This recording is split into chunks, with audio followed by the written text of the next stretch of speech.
Good evening. At this time, I'd like to call to order the Planning Commission meeting of July 8th, 2019.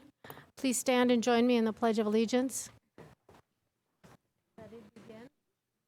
Pledge allegiance to the flag of the United States of America and to the republic which stands one nation under God, indivisible, with liberty and justice. Thank you. Will the secretary please call the roll? Commissioner Buss, Present. Commissioner Cohan, Here. Commissioner Lanson, Here. Commissioner Newman, Here. Chair McMahon. Here. Thank you. Are there any written comments, announcements, or continuances at this time?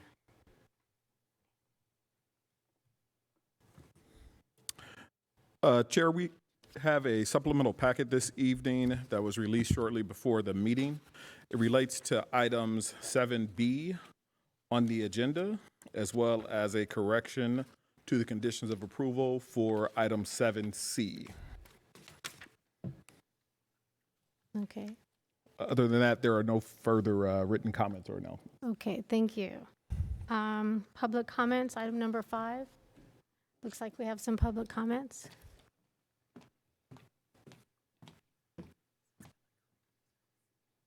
Thank you. All right, and as I call your name, Mr. Kidwai, you know the routine, your name and city of residence. Nick Kidwai, please come up.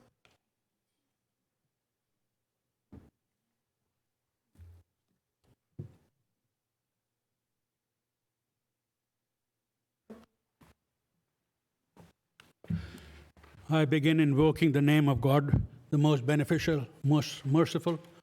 My name is Nick Iqbal Kidwai, resident of Newberry Park since 1979 and executive director of Concerned Citizen of Thousand Oaks since 1991.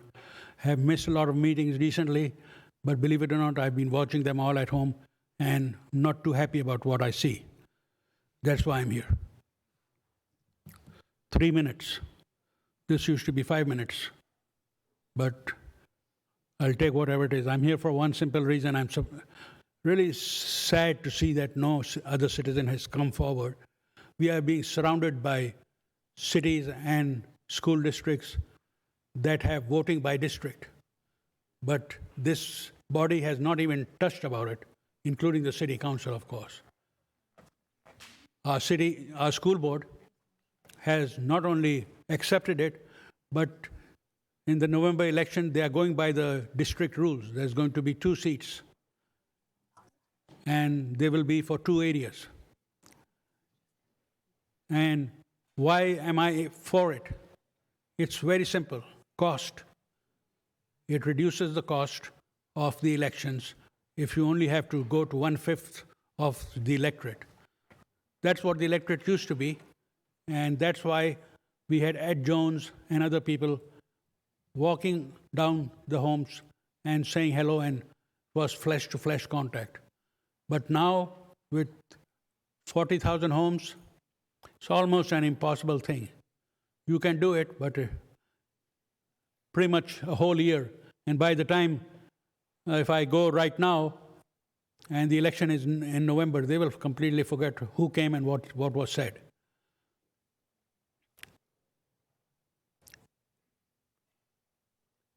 The Ventura County Star is almost a bogus paper, but it still gives some information. And that's why Simi Valley, Moore Park, Camarillo, they all have gone to the district voting. You people have not even considered it. Not even considered it. Maybe talking amongst yourselves, but not officially. So I would appreciate if somebody will ask to have this on the agenda.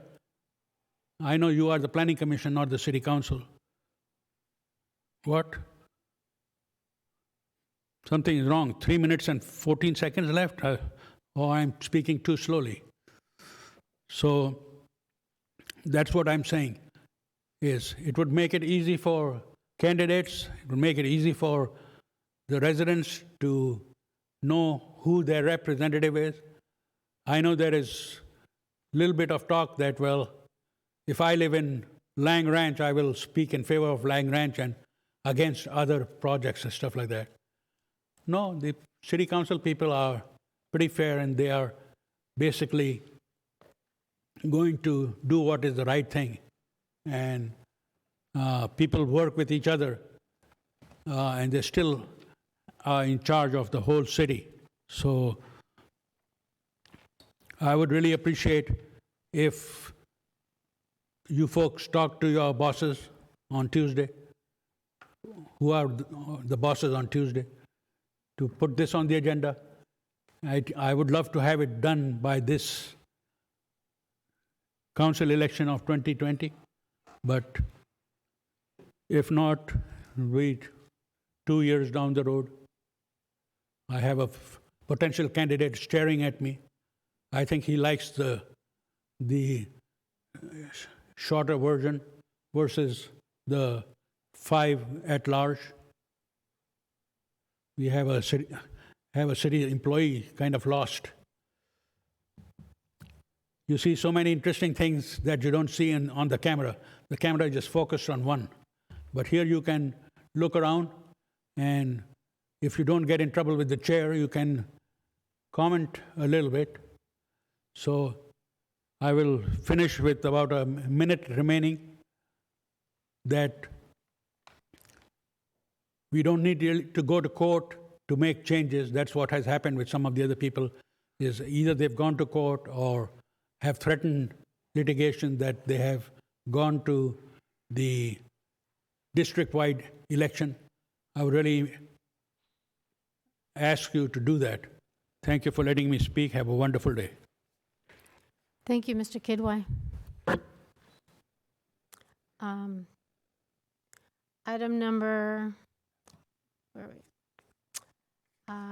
6A, the consent calendar. 6A is the minutes of the Planning Commission meeting. Do I have a motion or a comment?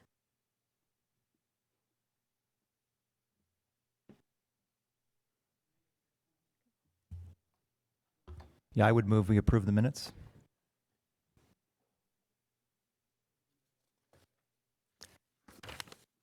You have to push the button. Can you push the button? Okay.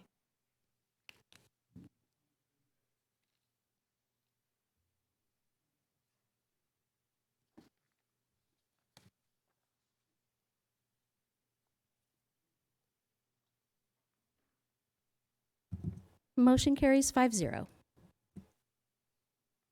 Okay, next we have item 7. 7A, will the clerk please open the public hearing?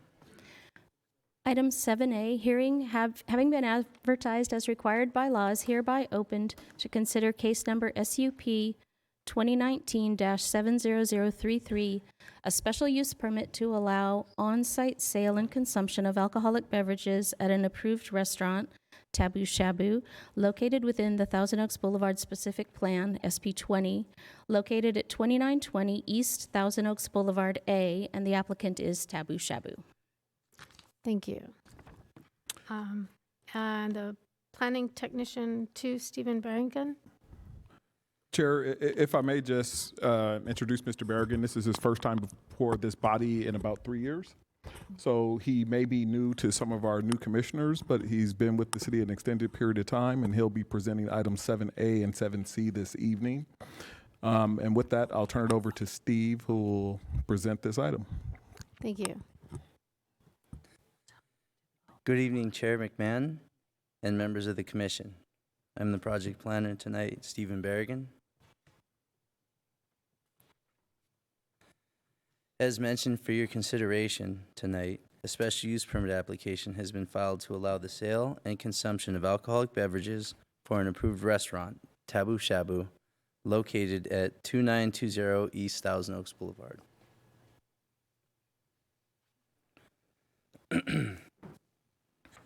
The land use table in Appendix A of SP20, or the Thousand Oaks Boulevard Specific Plan, requires any request for alcohol within 400 feet of a residentially zoned property be considered by the Planning Commission. In this case, the restaurant is approximately 300 feet from the nearest residential property. This next slide demonstrates the overall location. It's on Thousand Oaks Boulevard. The approved restaurant is situated at the southeast portion of the Oaks Plaza, which basically on the corner of Skyline and Thousand Oaks Boulevard, in the suite fronts Thousand Oaks Boulevard. The restaurant and the residential area are separated by the shopping center parking lot, a commercial building, and Crescent Way. So if you look at the map, this all totals to about 300 feet.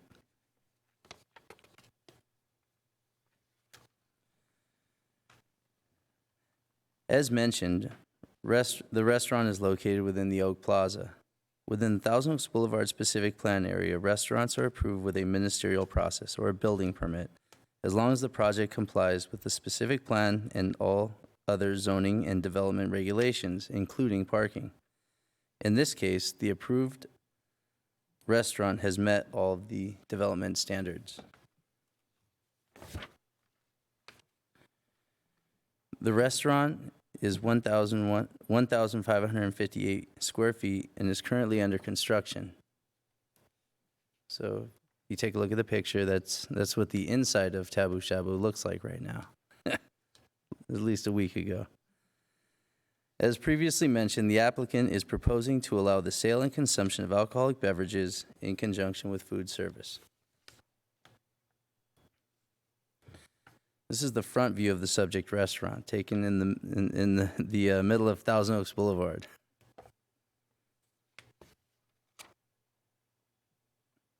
No exterior changes are being proposed.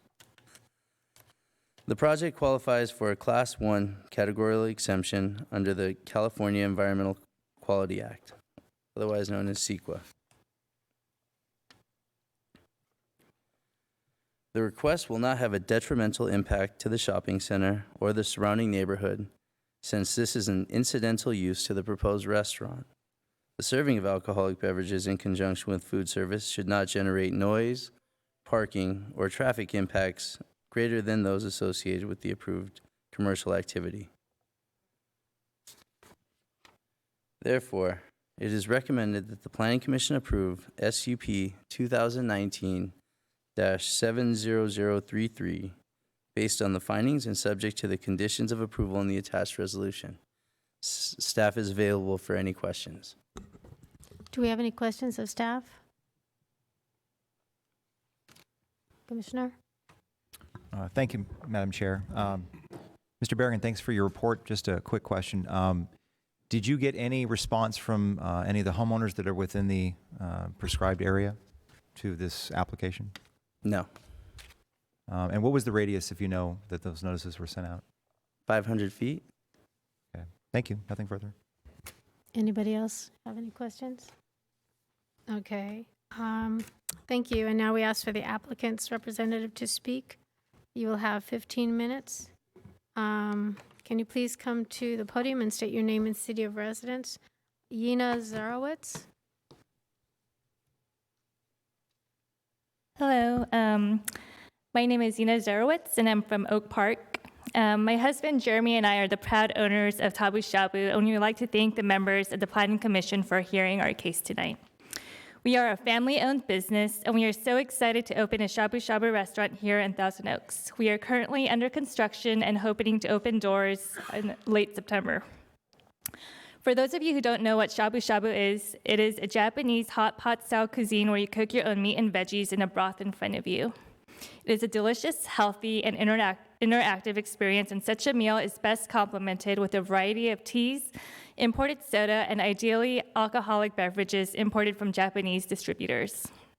This dining concept does not exist anywhere within our vicinity, and we are extremely grateful for this opportunity to present our restaurant and concept before you for a chance to receive an alcohol permit. We reviewed the draft conditions and will commit ourselves to take every precaution necessary to ensure compliance. In closing, we believe Tabu Shabu is a truly geographically unique concept that will serve the local community, and we'll do everything we can to ensure that we are responsible permit holders. Thank you so much for this opportunity and your careful consideration. Thank you. Hold on just a moment. Let me see if there's any questions. Do we have any questions? Okay. Then you can sit down. Now we go to public comments. I don't have any public comments. Is that correct? Okay. Is there anything else that staff would like to mention about this? Because it's going awful fast here. Staff has no further comments at this time. Okay. In that case, do we want to have a motion or a I'll discussion? make a motion. You're entitled to a rebuttal. Would you like a rebuttal? Okay. Okay, we want to make sure you get, your rights and, all right, commissioners. Okay. Thank you, Madam Chair. I'd like to move that we adopt a resolution approving request for SUP 2019-7033 based on the findings and conditions described in the resolution. Thank you. Is there any discussion? Can you get us a vote, please?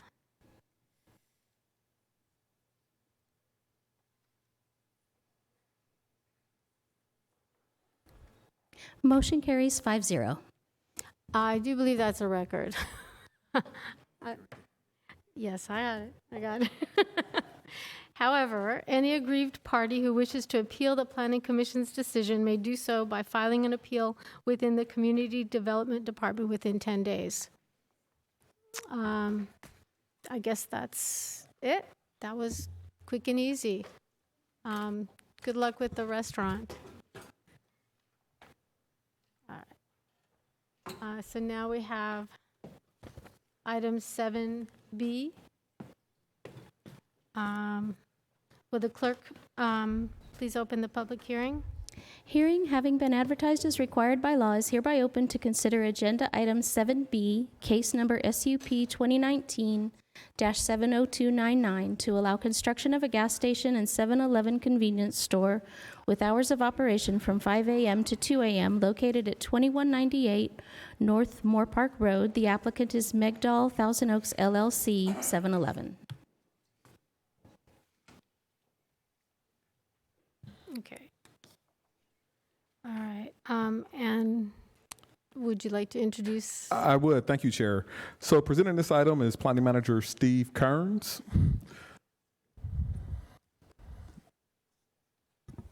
Thank you and good evening, Chair McMahon, members of the Planning Commission. As mentioned, the item before you this evening is a special use permit requesting construction of a service station and a 7-Eleven convenience store. The convenience store is not requesting the sale of any alcohol or vaping products. They are requesting hours of operation from 5 a.m. to 2 a.m., which is a reduction in hours from 24 to 21 hours from the previous request. As shown here in this slide, this demonstrates the previous project that was before the Planning Commission on April 1st and the proposed project before you this evening. The previous request included a 24-hour operation daily. This request is 21 hours operation daily. Excuse me if I may, Chair. We do have a statement from Commissioner Cohan, really quick. I apologize, Mr. Kearns. Thank you, Mr. Kearns. Before the presentation goes on, I'd like to recuse myself from today's hearing. My employer was hired by the applicant.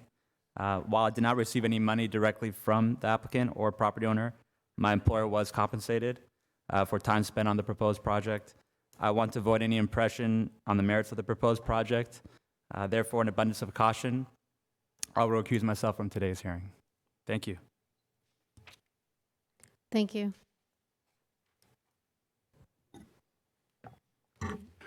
Thank you, Commissioner Cohen.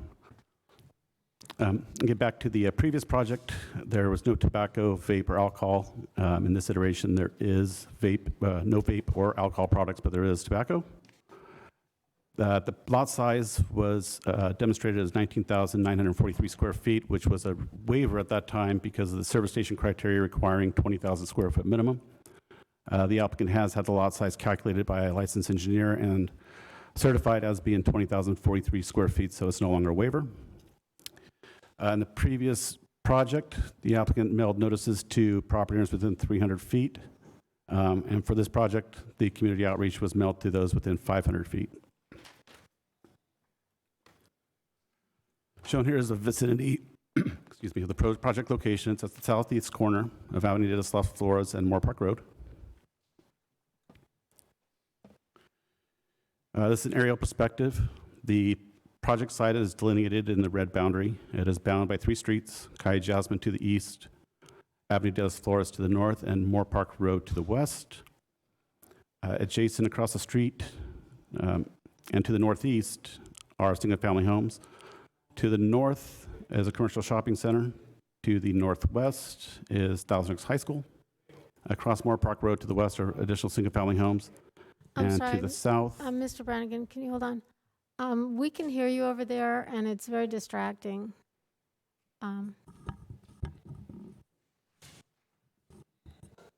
Okay, please continue.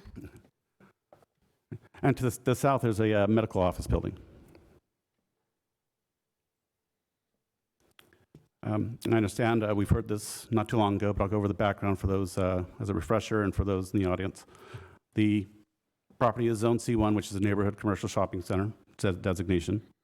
The site was a former service station, which was approved in 1968, began construction in 1970, and then the building was actually demolished in 2005. The property has remained vacant since then. The project was, the land was contaminated by the fuel tanks, and remediation work began in 2009, and it was certified as clean in 2014. On April 1st of this year, the Planning Commission considered this project with a very similar project. From site planning and architectural standpoint, it's the same. There's some minor changes as described earlier.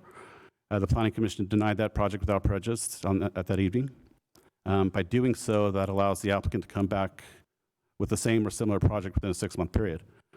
The applicant resubmitted the new application a week later on April 8th, and it's here before you this evening.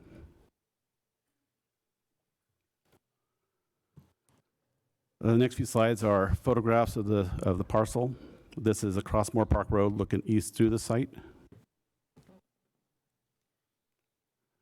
This is looking southeasterly through the site across the intersection of Flores and Moore Park Road.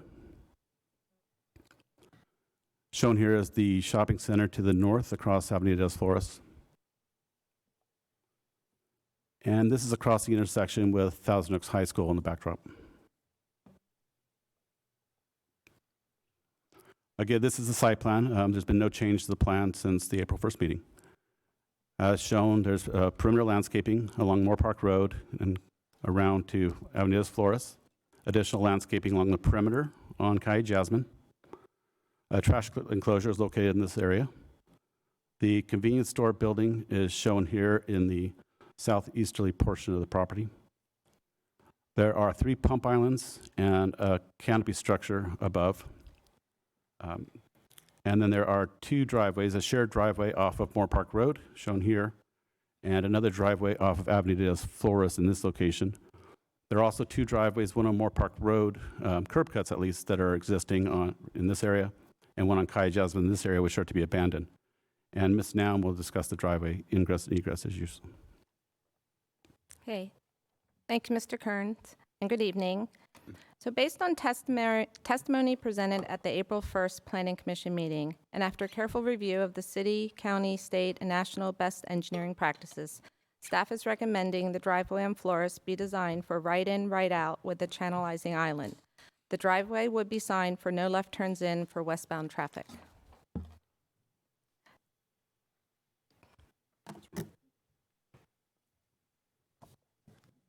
Well, it's okay. Well, we're missing one slide, so I'll just continue. The property is unique. It is bounded by 3 public streets, Moore Park, Flores, and Jasmine. No other service station in the city is bounded by 3 public streets. The 90-foot frontage is very short. City driveway spacing standards require driveways to be installed no closer than 150 feet from another driveway. Best engineering practices recommend commercial driveways be located no closer than 100 feet from an intersection. The limitations of a narrow frontage is that a vehicle has very little time to enter a travel lane while negotiating potential conflicts with other vehicles, pedestrians, and cyclists. That's the bus. Okay. Well, we're missing another great slide. Oh, okay, well, anyway. There is a bus stop located directly west of the proposed driveway. A bus arrives at the start and at the end of school and throughout the day. When the bus is stopped, it blocks the view of vehicles exiting from the site. Okay.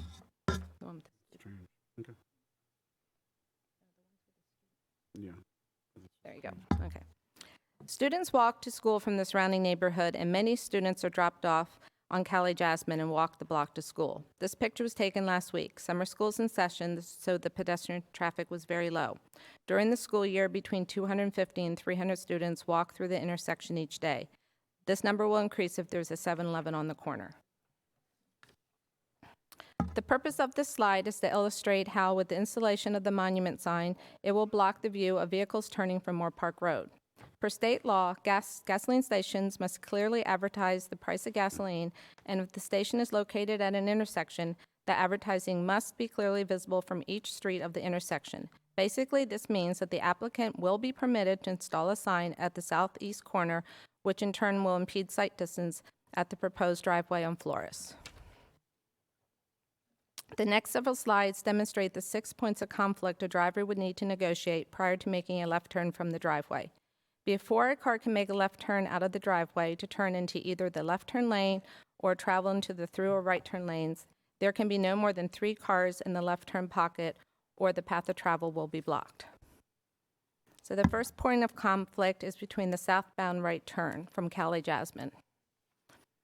The second point is the northbound left turn from Cali Jasmine. The third is the westbound through lane on Flores. The fourth is the southbound left turn from Moore Park Road. The fifth is the eastbound through on Flores. And the sixth is the northbound right turn, which again, in addition to this conflict, there will be limited sight distance due to the monument sign located on the corner. When a vehicle is waiting for all 6 points of conflict to clear and the left turn pocket to reduce to less than 3 cars, traffic congestion will occur within the property. This traffic congestion will be in conflict with a high number of high school students walking in the parking lot. It may take a long time to make a left out, so the drivers may become impatient, which leads to drivers making poor decisions. A right-in, right-out driveway allows vehicles to exit quicker, reduces the congestion and the potential for accidents on the property. The advantages of a right-in, right-out driveway include the reduction in the number of conflict points. If there are any collisions, they will be less severe. It reduces pedestrian conflicts both on-site and at the driveway, and reduces the wait time, which reduces the amount of stress the drivers are experiencing, which leads to better driver behavior. And to answer the most pressing question, yes, U-turns are permitted on Moore Park Road. So vehicles leaving the property that want to go south of Moore Park will exit Moore Park driveway and make a U-turn at the signal. There are 29 service stations in the city, and about half have restrictions at all other driveways. None of the 29 service stations have front 3 public streets, is adjacent to a bus stop, and located across from a high school, which is why staff is recommending the driveway on Flores be designed as a right-in, right-out driveway. This concludes my part of the presentation, and now I'll hand it back to Mr. Kearns. Thank you, Ms. Naum. Back to the project details themselves. The project from the April 1st iteration is the same. The proposed canopy trellis is 17 feet tall, flat roof, metal canopy. The overall height, the highest point of the convenience store is 29 feet, with the balance of the building being at 19 feet. The east elevation incorporates pitch roof design elements as well as decorative stone material on the facade. And on the front facade is decorative stone and 2 trellis work with landscape materials. These are the renderings the applicant has submitted. This is looking southeasterly through the site. As you can see, landscaping in the front, the proposed trellis canopy and the pump stations. the front of the convenience store with the decorative stone materials, and in the back portion of the property is a privacy wall along the Kai Jasmine property line.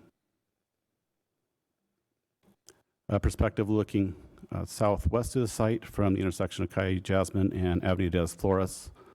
You can see the trellis cover, the pump islands, the privacy wall here on the east portion of the property, the front of the convenience store, and as demonstrated in the next slide, there'll be trees added according to the plan in this location along Kai Jasmine.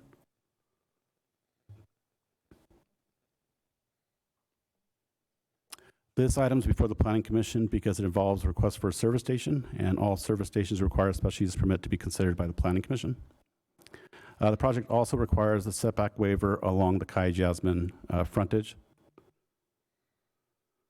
And the purpose of the special use permit is to determine that the proposed uses are appropriate for the area and ensure that they're compatible and they do not create conflicts or adverse impacts.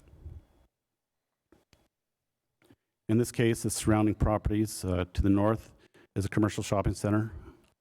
To the northeast and east are single-family homes. Immediately adjacent to the south is medical office building. And then the west, across Moore Park Road, are more single-family homes. And then to the northwest is the Thousand Oaks High School.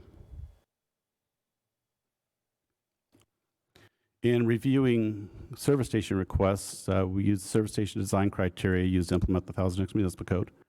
This was first established in 1967. It evaluated all new or modified service stations.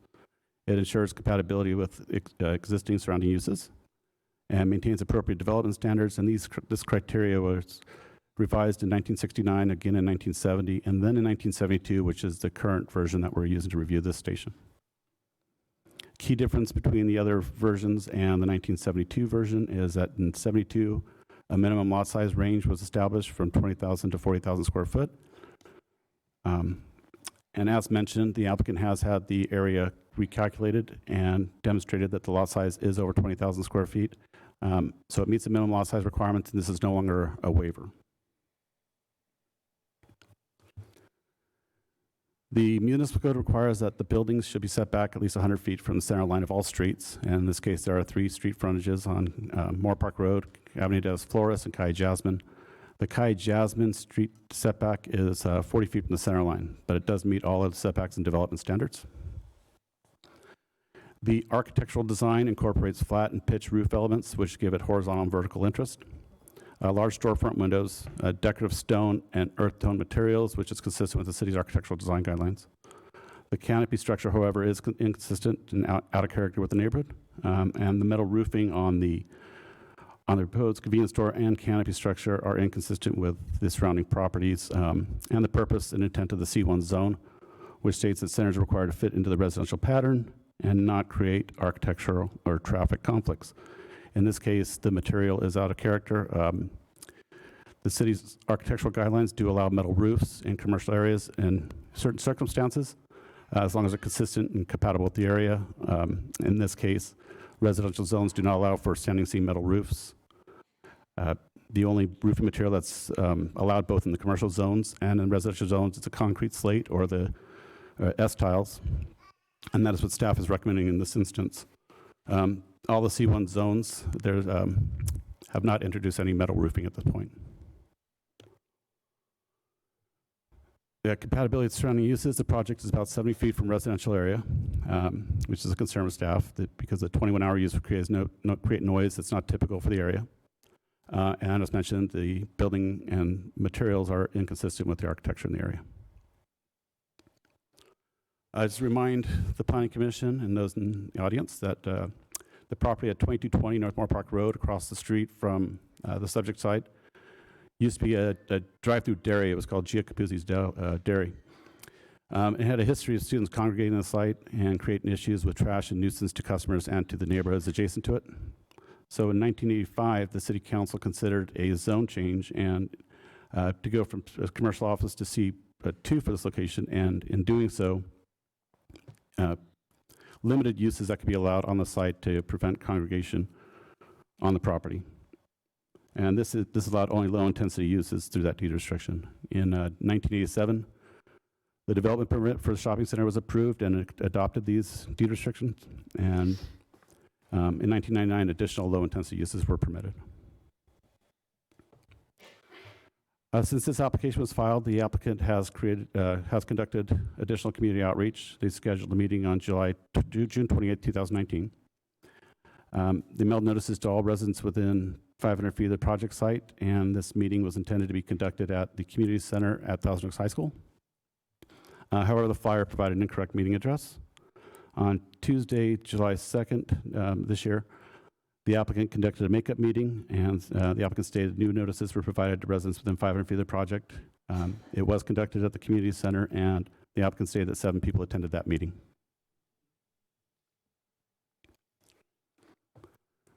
Through this application, this slide says 12 was received. We did receive one additional email, which was provided to the, I believe was provided to the commission before the meeting started. So it's 13 received, 9 against the project and 4 in favor. One of those letters in favor were signed by 3 individuals, one being a student. This project was reviewed in accordance with the California Environmental Quality Act. It's been found to be exempt as a Class 32 categorical exemption, which is for infill developments. And there are 5 criteria for using this exemption, and the project meets all 5 criteria. So in approving a special use permit, the Planning Commission must make all of the following findings. Listed here that the project is consistent with the Thousand Oaks General Plan, which it is. The project has been evaluated in conformance with the provisions of CEQA, which we found is exempt. However, staff has determined the project does not comply with all applicable laws, regulations, and policies. The project will be detrimental to public health, general safety, and general welfare, and the project at the proposed location is not compatible with land uses in the vicinity. Staff does not believe that the setback waiver is appropriate on Kai Jasmine, that the roofing material is inconsistent with the intent of the C1 zoning standards. The 21-hour operation will create noise that's not typical for the surrounding residential properties. The operation is too close to residential. Staff has concerns with this proximity to the high school and congregation of students on site. Therefore, staff is recommending that the Planning Commission deny the special use permit. However, if the Planning Commission elects to approve the request, the Planning Commission will have to make findings in doing so, and they will need to adopt or modify the conditions recommended by staff in attachment 4B of your report. The applicant has had an opportunity to read this suggested resolution, and the applicant does not agree with 3 conditions explicitly: the number 18, the hours of operation; number 30, the roofing materials; and number 108, which is the right in, right out only driveway on Avenida de las Flores. This concludes staff's presentation, and staff is available for questions. Thank you. Are there any questions? Commissioner? Thank you, Madam Chair. And good evening, Mr. Kearns, and thank you for your report. I'd like to start by clarifying some terminology, just so we're all working from the same set of facts during this hearing. In our previous hearing, in newspaper reports, in letters we've received from the applicant, they've all contained the term by right. And generally in planning, there's a term of art is use by right. And number one, let's just start with the term. Am I correct in understanding that it means property owner has the right to do whatever they like with their property as long as it meets all applicable zoning laws? Is that the generally understood definition of the term? That's generally the gist of it. Yeah, the by right uses allow all uses prescribed in the municipal code under an approved development permit. So you have to have an entitlement on the land before you can have those by right uses. Okay. The situation that's before us tonight, you've just identified a number of cases where the application in its current configuration is at variance with applicable zoning laws and guidelines. So is it also true then that it is not the case that the applicant would just go get a counter approval or administrative approval because of these outstanding issues that still need to be resolved? that it's not a by right case. Yeah, in any case, there'll be a development permit required for construction, either development permit or special use permit, depending on the nature of the request. Any building construction on the site is going to require consideration by this body because of the setback waiver. It's practically infeasible to develop anything on the site because of it's bound by 3 streets. It's essentially on a peninsula. So you're going to take a setback waiver from one of the streets. Right, and that's even without the gas station component. I mean, I think the applicant made, and I'll follow up with the applicant as well, but the applicant had previously stated during our April 1st hearing that, if the gas station component wasn't there, then it would be a by right use. And for the reason you just said, because of the setback issue, this would still be a matter that would come before this commission, correct? It would come before the commission. I believe the use itself with an approved development permit is by right, the use. The development itself needs to be reviewed by the planning commission for conformance with the applicable laws. Right, because of the setback issue. That's correct. And then in addition, there are other places where the application, again, is currently configured, is at variance with guidelines and zoning rules. So here That's we correct. are. Yes. Okay, great. Thank you for clarifying that. The other point of clarification I wanted to ask, I believe that this is regarding hours of operation for the strip mall that's across the street. You've given hours in this report that are quite a bit shorter than what's requested tonight. I just want to be clear on the one store, the Domino's Pizza store there that has the hours of operation are longer than the other stores there, later at night. Is that accurate? Yeah, the shopping center across the way is 8 a.m. to 9 p.m. The Domino's had extended hours, which allowed them to operate from 11 a.m. to 1 a.m. Sunday through Thursday, and then Friday and Saturday until 2 a.m. So I did a one-person survey of Domino's and asked how late they would deliver, and they said 1 a.m. So is it the case then that although they may have permit approval to operate till 2, that they do on Fridays and Saturdays they close up shop at 1 a.m.? Is that also correct? That's what we were informed as well, that they do shut down a little bit earlier than the hours that are allowed. What the entitlement permits is hours of operation, and then the operator chooses to work within those hours, either all the way Sure. to the Sure. center. But our understanding, it sounds like, is the same, that the very latest hour of operation in that strip mall is 1 a.m. for restricted use, which is takeout or delivery only of pizza, and then all the other shops in that strip mall close quite a bit earlier, even on Friday and Saturday nights. Is that also? That's true. All right, great, thank you. Going to just a few points in the staff report. You had a helpful table comparing what's changed between our April 1st hearing and where we are tonight. This is table 1 in your report. And I just want to quibble with the tobacco line. It's true that staff's report on April 1st said there'd be no tobacco sales. But it's also true that the applicant would not commit to no tobacco sales at the April 1st hearing. So this is more of a comment than a question, but I'm not really sure that's a change because the applicant was not representing that there would be no tobacco sales previously. And again, tonight is making the same representation that the applicant would like to sell cigarettes. So I'm not sure that's a change. Yeah, not a change from the meeting, a change from the staff report itself. The staff report did indicate that there would be no tobacco sales. We received a letter prior to the April 1st meeting from the applicant's counsel that stated they did want sale of tobacco products. So staff is not recommending prohibiting tobacco in this case if Planning Commission decides to approve the project. Fair enough. Thank you for clarifying that. A traffic question for Ms. Naum. I understand the reasons you've given for prohibiting left turns onto Flores from the service station.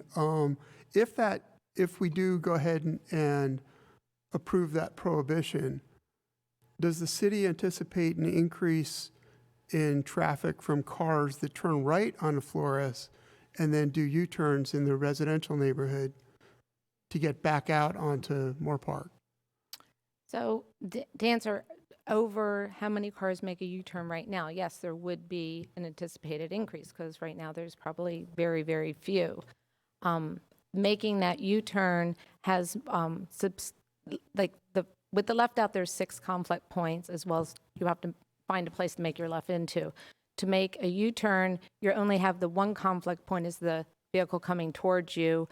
Realistically, you could be looking left on Cali Jasmine to make sure that they aren't coming out, but they have a stop control, so they can't turn out. So there's substantially less conflict points, and you can only make a U-turn when it's safe to make a U-turn. So the answer is yes, there will be U-turns, there'll be more than right now, but it's not, we see that it's a better alternative than the left out. So you just used the magic word safe. Is it the city's judgment that it is safer to have that right turn only configuration?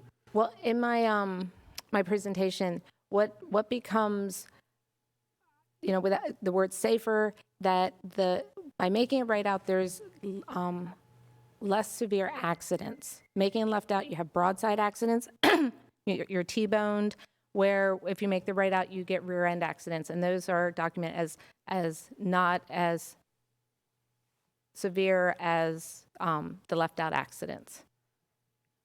All right, thank you. You're welcome. That answers my question. Mr. Kearns, coming back to tobacco sales, on page 8 of staff report, this may just be a wording thing, but on the paragraph about limitation of items sold, am I reading this right, that it says that the items sold shall not include tobacco? Because it then goes on to say that vaping products are out, but it explicitly does not limit other forms of tobacco such as cigarettes. Yeah, believe that's just a typo for carryover from last staff report. Okay. And in any case, it's not a condition. No, it's not a condition. Right. All right, thank you.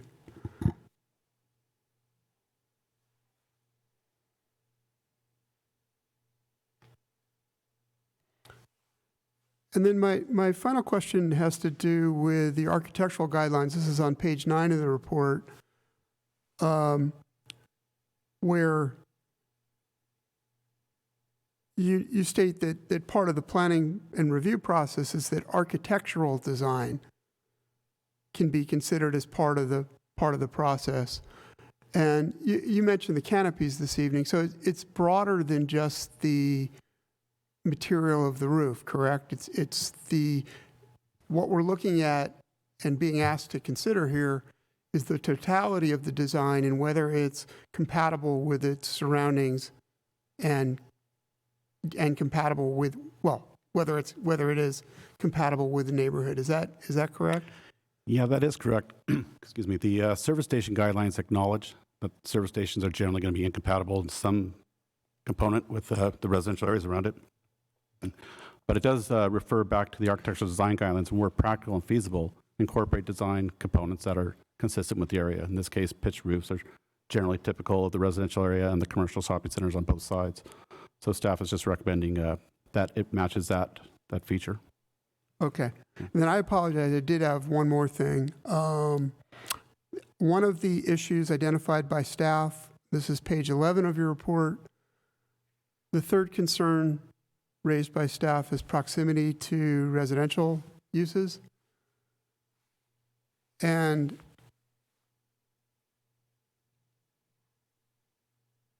the second paragraph goes into a number of downsides from a service station, adverse uses. My question here is, are there other uses for commercial? Are there other commercial uses for this space? A medical building or something? Is there some other use for this building where the city would not have proximity concerns? Because I realize we are close to a residential neighborhood here. Yeah, generally office uses are more passive, just by nature of the operation. And a medical office building was approved just immediately adjacent to the south, and there was no concern with that. Okay, so the proximity was not an issue there. Not in that case, no. But in that case, they did, in review of the project, they pushed the building back away from Cali Jasmine, so that the setback reductions on the Moore Park Road. Okay, There was a setback waiver in that case? In that case, there was, yes. There pretty much would have to be a setback waiver to put any structure here, correct? On this property, there would be, yes. Right, all right. That's all my questions. Thank you, Madam Chair. Thank you. Anybody else? Commissioner? Thank you, Madam Chair. Just a few questions. Commissioner Newman actually went through most of the issues that I was focusing on. Two things. Initially, the applicant in the documentation and Commissioner Newman referenced a alternative potential concept for this property. I want to make sure the staff has not reviewed any other designs or plans aside from the one that's here tonight in terms, you haven't looked at the alternative ideas, right? No, that's not before the commission here tonight either. Staff has not reviewed that to make any comment or design alternative for that iteration. Okay. I assume so, but I just want to make sure that if you've looked at things, I want to obviously know whether or not that's been considered as part of the process. Second of all, the staff recommended, to the extent we go forward with this, to allow operations of 9 o'clock for the convenience store and then 11 o'clock for the gas station. I just want to wonder, is that just so we create a 9 o'clock deadline because that's what the other mall is doing, or why 9 o'clock specifically? 9 o'clock was to be consistent with the two other shopping centers in the area.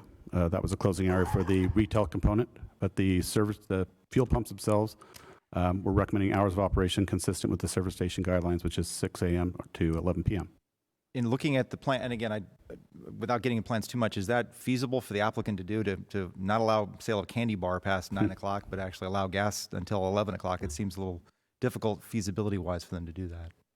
Yeah, it would likely require an attendant window to be installed in the service station or the convenience store and have the convenience store locked up after 9 o'clock, but that would be an operational decision. Okay, thank you. Nothing further.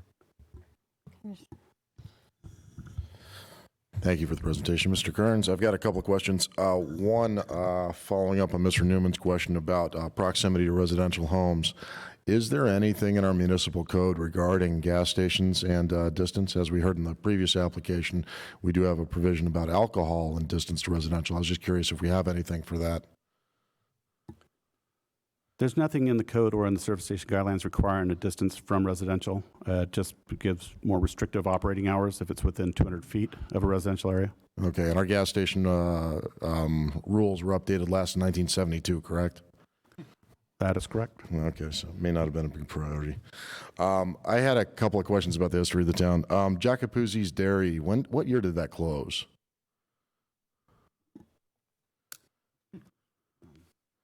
I want to say it was the mid-'80s, but are you correct? Yeah, I believe it's 1985. Yeah, okay. And then the other question I had is, do you know what year the original gas station on that property opened? I know it closed in 94. Their permit was issued in 1969 for construction. They began construction in 70. 1969. Okay, and then my other question would be, the subdivision off of Jasmine itself, do you know when those homes were built? Those are in the late 50s. Late 50s and some in the early so 60s. That came a little bit later. I was just asking. Okay, thank you very much. Any more questions from the commissioners? Okay, thank you. Now we have the opportunity for the representative of the applicant to speak. You will have 15 minutes. Can you please come to the podium and state your name and city of residence for the record?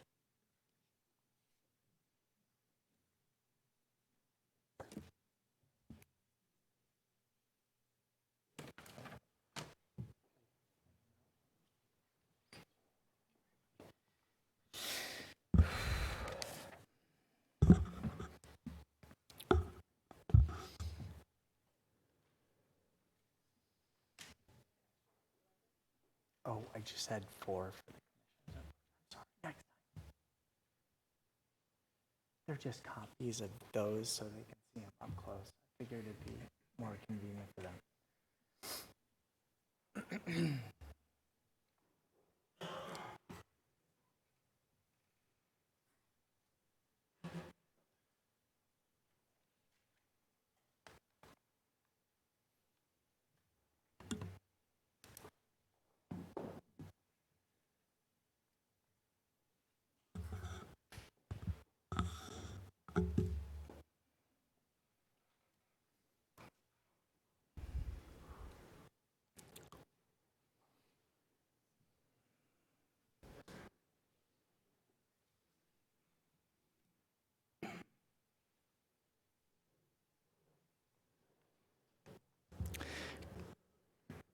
Good evening, Honorable Planning Commission. We're thankful to be in front of you, the members of Thousand Oaks Planning Commission.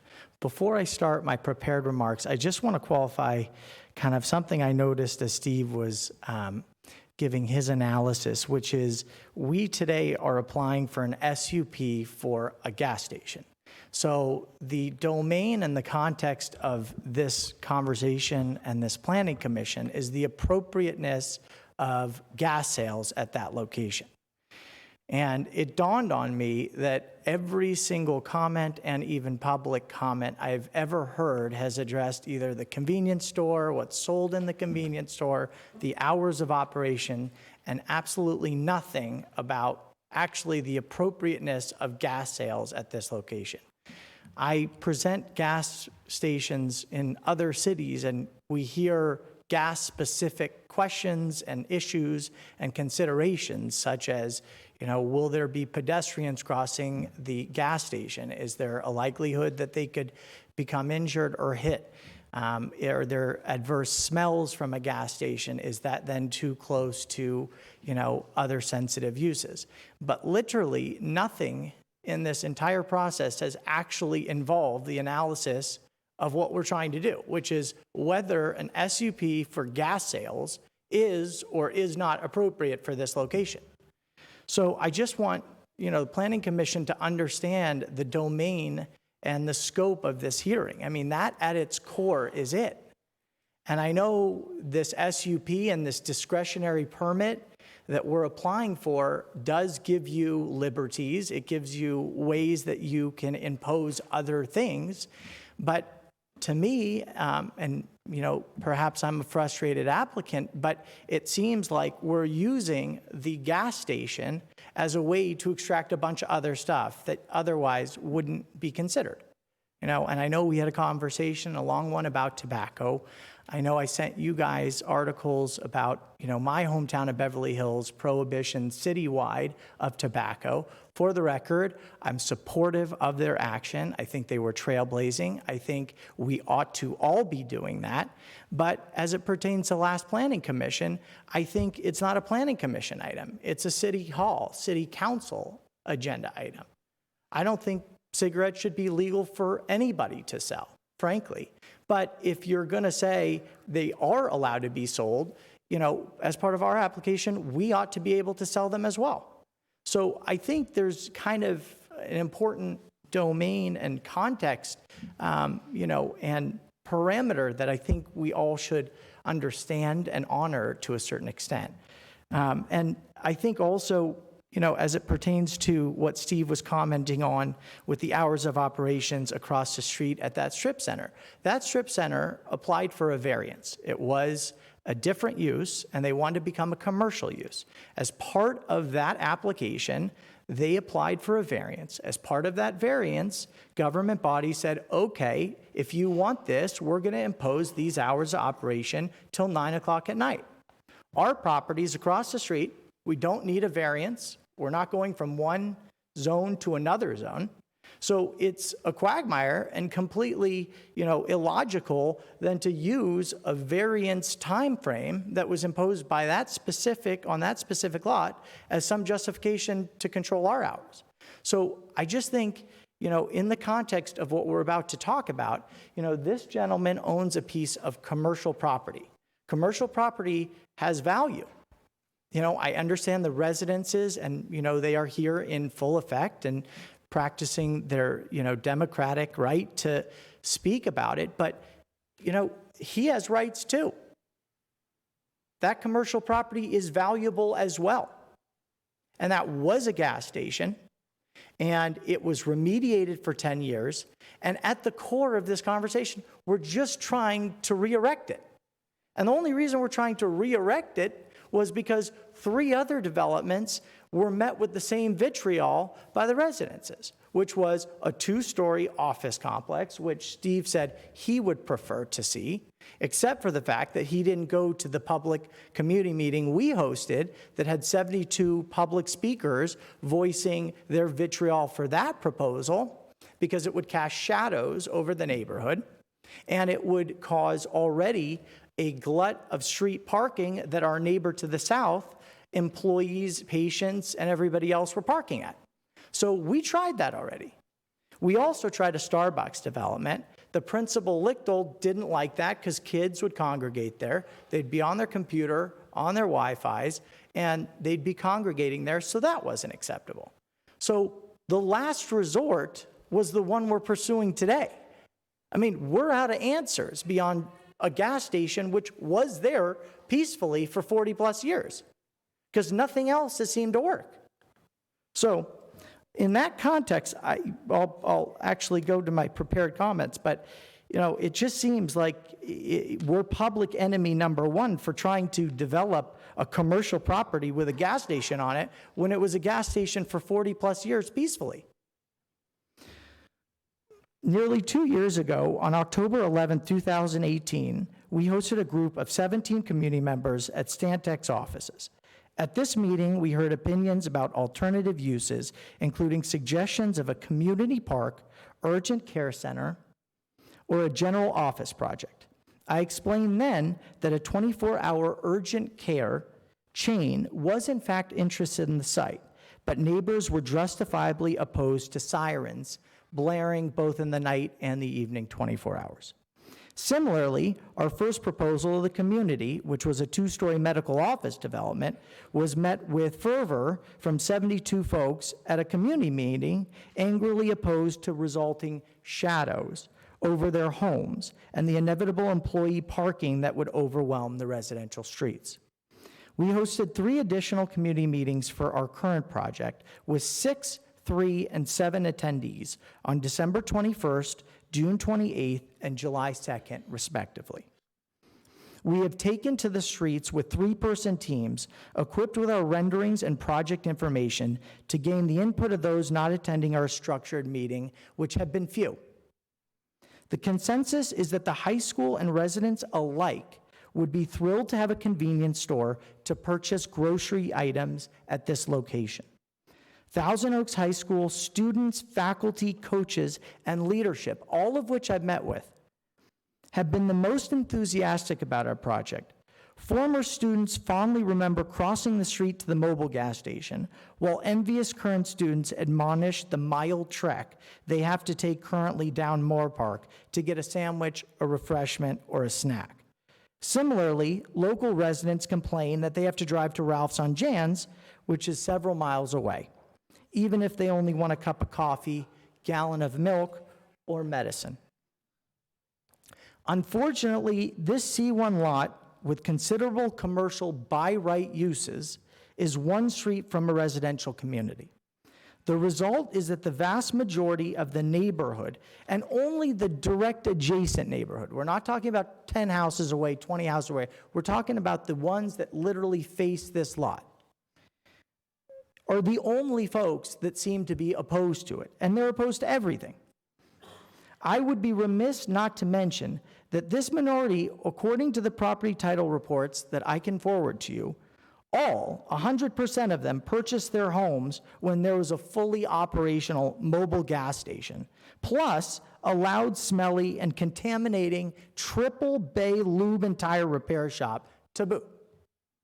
Nevertheless, this lot has been empty for 10 years, undergoing remediation, fenced for safety, and full of pretty grass to look at, which has unrealistically reset their expectations and emboldened them to protect this status quo. Our development team has exhaustingly sought to accommodate these immediate neighbors. Their fears primarily and fairly revolve around safety and minimizing nuisance. We've addressed these in many ways. One, we added the gas station use, which is the only reason we're here, by the way, and pursuing the SUP. We added the gas station use specifically, not because 7-Eleven wanted it, because it's a declining secular business with razor tough margins, but because Principal Lichtel was concerned with the hangout situation. He was concerned if we just put a 7-Eleven convenience store and a bunch of parking, kids would congregate, it would become a drop-off, drop-on spot, and be a disaster. So my audible to Principal Lichtel was, let's add a gas station. No kids are going to want to hang out at a gas station. So ironically, the only reason we're in front of you today is to put a gas station, which we had no intention of originally putting. Number two, we allocated $300,000 to our security infrastructure build-out. This industry-leading package includes nearly 30 cameras, which will be fed real-time into both 7-Eleven Regional Command Center and Thousand Oaks Police Department via closed-circuit private network. Together with bright downlighting, focused music speaker technology, prickly landscaping, and site layout measures, loitering and homeless risk will be minimized more than any other retail land use. 3, we agreed not to sell beer, wine, or any liquor while 7-Eleven is the tenant on the property. That addressed additional neighborhood concerns that there could be a drunk loitering on site that spills off into their environments. 4, we agreed not to sell vape at the insistence of Principal Lichtel and Dr. Bergman of Thousand Oaks High School, because also the neighbors feared kids illegally buying them and hanging out on site, walking through the neighborhood, vaping. Totally understandable. We made the change. 5, we agreed not to open 24 hours. And 7-Eleven is a 24-hour brand. That's their identity. To get them from 24 hours down to 21, well, it sounds like, Steve alluded to, might not be sufficient, was a coup of grandiose proportions and needed to escalate to the CEO of North America. So we have really tried our darndest to get this right. On this last concession, too, I also want to warn you as it pertains to the hours of operations. We have built and operate a lot of these stores, and what you will see in the chain is the stores that close are a bigger problem for loitering, homeless, and other crime because they're closed. Unfortunately, those wanting to do harm or perpetrate crimes know that a 7-Eleven will close, and that becomes a meetup spot, a deal point, and it becomes troublesome. So I say tread lightly. I mean, I had advocated for 24 hours for safety because I meant it, but 21 hours leaves still 3 hours for, problems to arise. And, like the 7-Eleven adage goes, the greatest deterrent and security system is an open store with lights, with staff, with people roaming around. So, yeah, I mean, if the community is serious about actual security and safety, it doesn't make sense to close.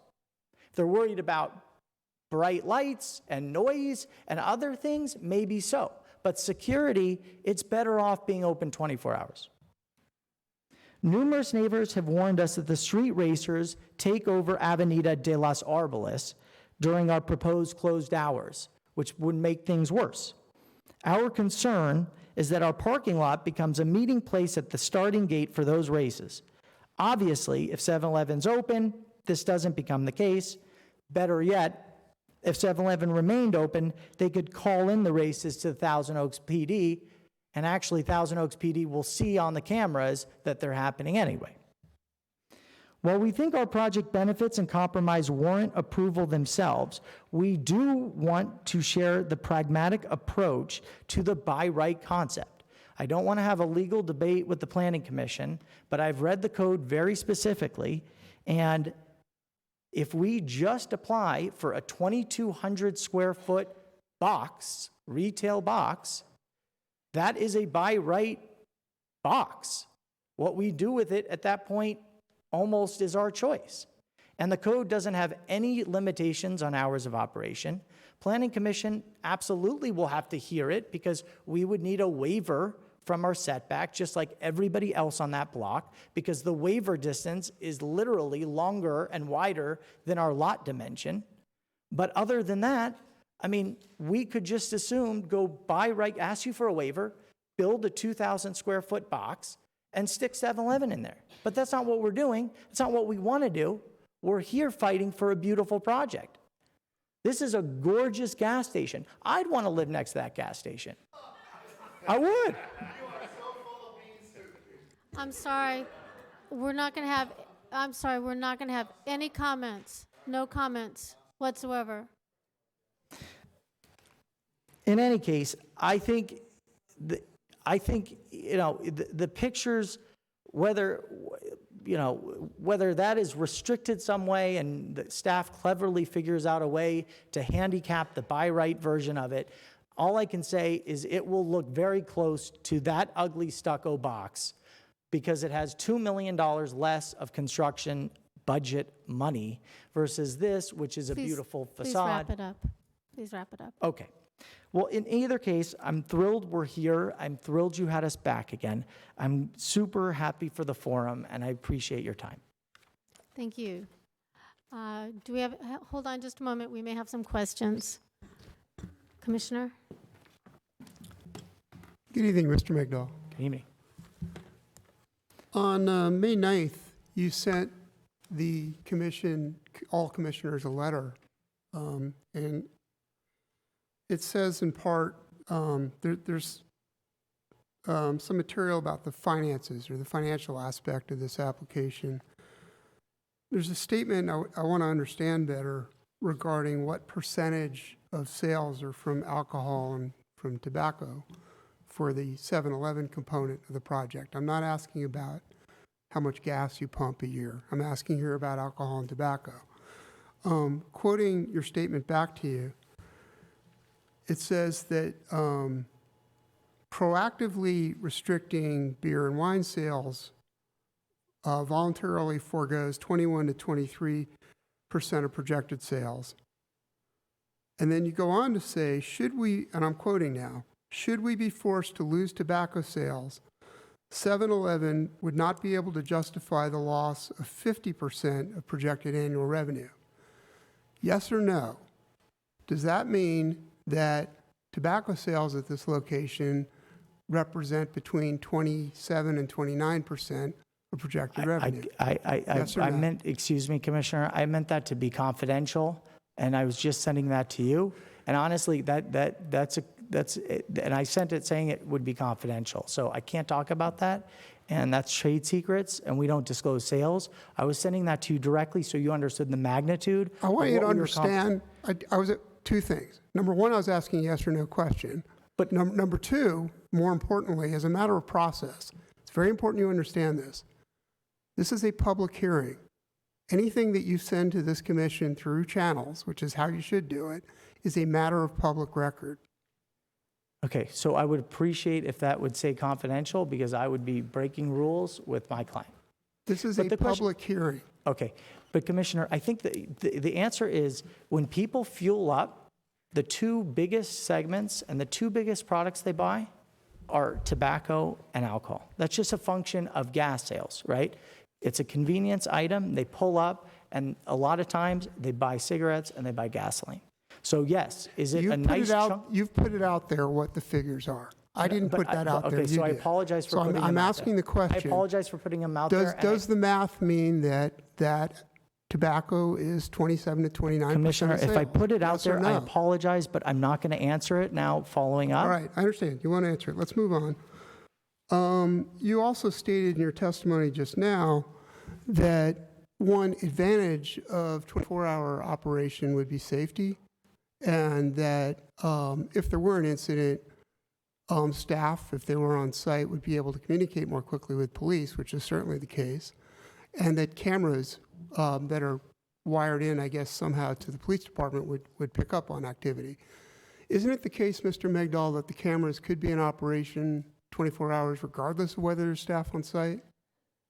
Yeah, I'm sure they will be on, but cameras that respond, and you have responding time of several, I mean, I know. I'm not asking about staff, I'm just asking about the cameras. Would the cameras be in operation most certainly 24 will be hours? on. Most certainly be on. All right. That's all I have. No further questions. Thank you. Thank you. Do we have any, Commissioner? Okay. Thank you, Mr. Megdal, for being here and being part of this process. And I do want to thank you for looking to invest in Thousand Oaks, notwithstanding I know a lot of stress that you're going through. Thank you. With that said, obviously there's a lot of questions and things, one of which I want to kind of understand just the 35,000 square foot or 35,000 foot issue. Sure. Who owns the property? This gentleman here. Who is this It's been a gentleman? Back-based trust, and then my aunt. It's been in the family for many years. We owned it when it was a gas station as well. Okay. And Mr. Megdal, are you going to be the tenant? So I would be purchasing the property and building it for 7-Eleven. And who is going to be running the 7-Eleven operation? The operation would be a designated and hand-selected, interviewed for franchisee. So the franchisee that's actually running the 7-Eleven operation is not with us here today. No, because it will be a future franchisee. There's strict guidelines, there's interviews, there's performance metrics. They make sure they are studying each potential franchisee very carefully. It actually should be noted that 7-Eleven franchisees are so good that we pulled the records, and we can, going back as many years as we could, if all 5,000 Oaks stores, there's not been one violation that we can find for any or violation of carding. Not one. And Officer Alvarez also ran a search, and he couldn't find one either. Okay, and that brings me to another thing. You make a lot of statements in reference to information, like Sure. what you just said. And I'll start specifically with 7-Eleven operations. Is there any documentation you submitted to the city as to how 7-Eleven requires their franchisees to operate? I mean, I'm sure 7-Eleven has very strict, obviously. Again, the question was, you're asking us to evaluate a 7-Eleven franchisee who's not even here. Did you give any of the rules to the city so they can actually understand what rules that franchisee has to operate under? Right. So, Commissioner, they go through a very strict, selection process. There is a 7-Eleven university of sorts where it trains all the franchisees. There's a heavy investment in employee education. These stores are run very tight. And like I said, the proof is there hasn't been one under 21 violation in all of Thousand Oaks for as long as the PD has records and as long as 7-Eleven does. So in my off time, I'm a lawyer, and which I believe you are as well, right? So, right? Yeah, of what? You used to be a lawyer. I think you're an actor. Yes. So there is an actual case pending against 7-Eleven by franchisees for being misdesignated as independent contractors versus franchisee. Are you aware of that? I wasn't. So again, there's a huge actual class action lawsuit by franchisees against 7-Eleven because of the fact of what their business training and acumen and stuff like this. So that's why I'm trying to understand if you gave any of the 7-Eleven info, because nobody is from 7-Eleven here today, correct? There is. Paul Ferricho, who's one of the heads of the region. So he's here to answer any and all questions you have. Okay, so that would be somebody important to be part of your presentation at some point, because again, if there's a lot of those rules and regulations we're kind of looking at. Perfect. Paul, would you mind coming up? No, I can finish just asking. Again, I know there's a lot of people here who want to speak. I just want to get some just general concepts. You also mentioned a new law that was passed that actually makes smoking raise the age from 18 to 21. Were you aware of the fact that they also took away all criminal penalties against the minors to the extent they have illegal tobacco products? I was not aware. And because that necessarily puts more of the burden on the vendor selling the cigarettes, necessarily makes Commissioner, I wish this whole world were rid of cigarettes. I'm just saying, if every gas station is allowed to sell them in your community, ours should be too. But you mentioned that, by the way, that the only reason we're here is the gas station, which again, as you can understand, there's criteria for the gas station. At any point, would you be willing to get rid of the convenience store and just run a gas station? No. Okay, I mean, that's why we're here, is that you also want to But Commissioner, we could build, that C1 is allowed to operate a market, right? The only thing that we aren't allowed to without your approval is the gas component. That's the whole point. That's why I made a designation and a distinction between by right and what we're applying for. We could legally put a convenience store that sells cigarettes and sells vapes on that property.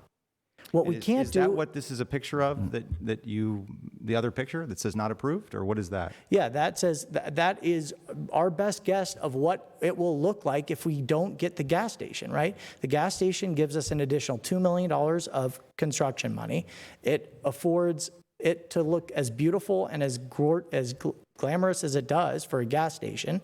And that is your, unfortunately, brass tacks, normal looking 7-Eleven, that is half the budget because it doesn't have gas sales. Chair, if I may, excuse me, commissioners, if I may, just because it seems like we're getting a little bit off topic or it could be possible we get a little off topic with this by right kind of discussion. And I understand Mr. Newman brought it up initially. He was, I think, very careful how he asked his questions, but I just want to make sure for the record that it's very clear that tonight, what we have before you is the application that staff received. We've only had 2.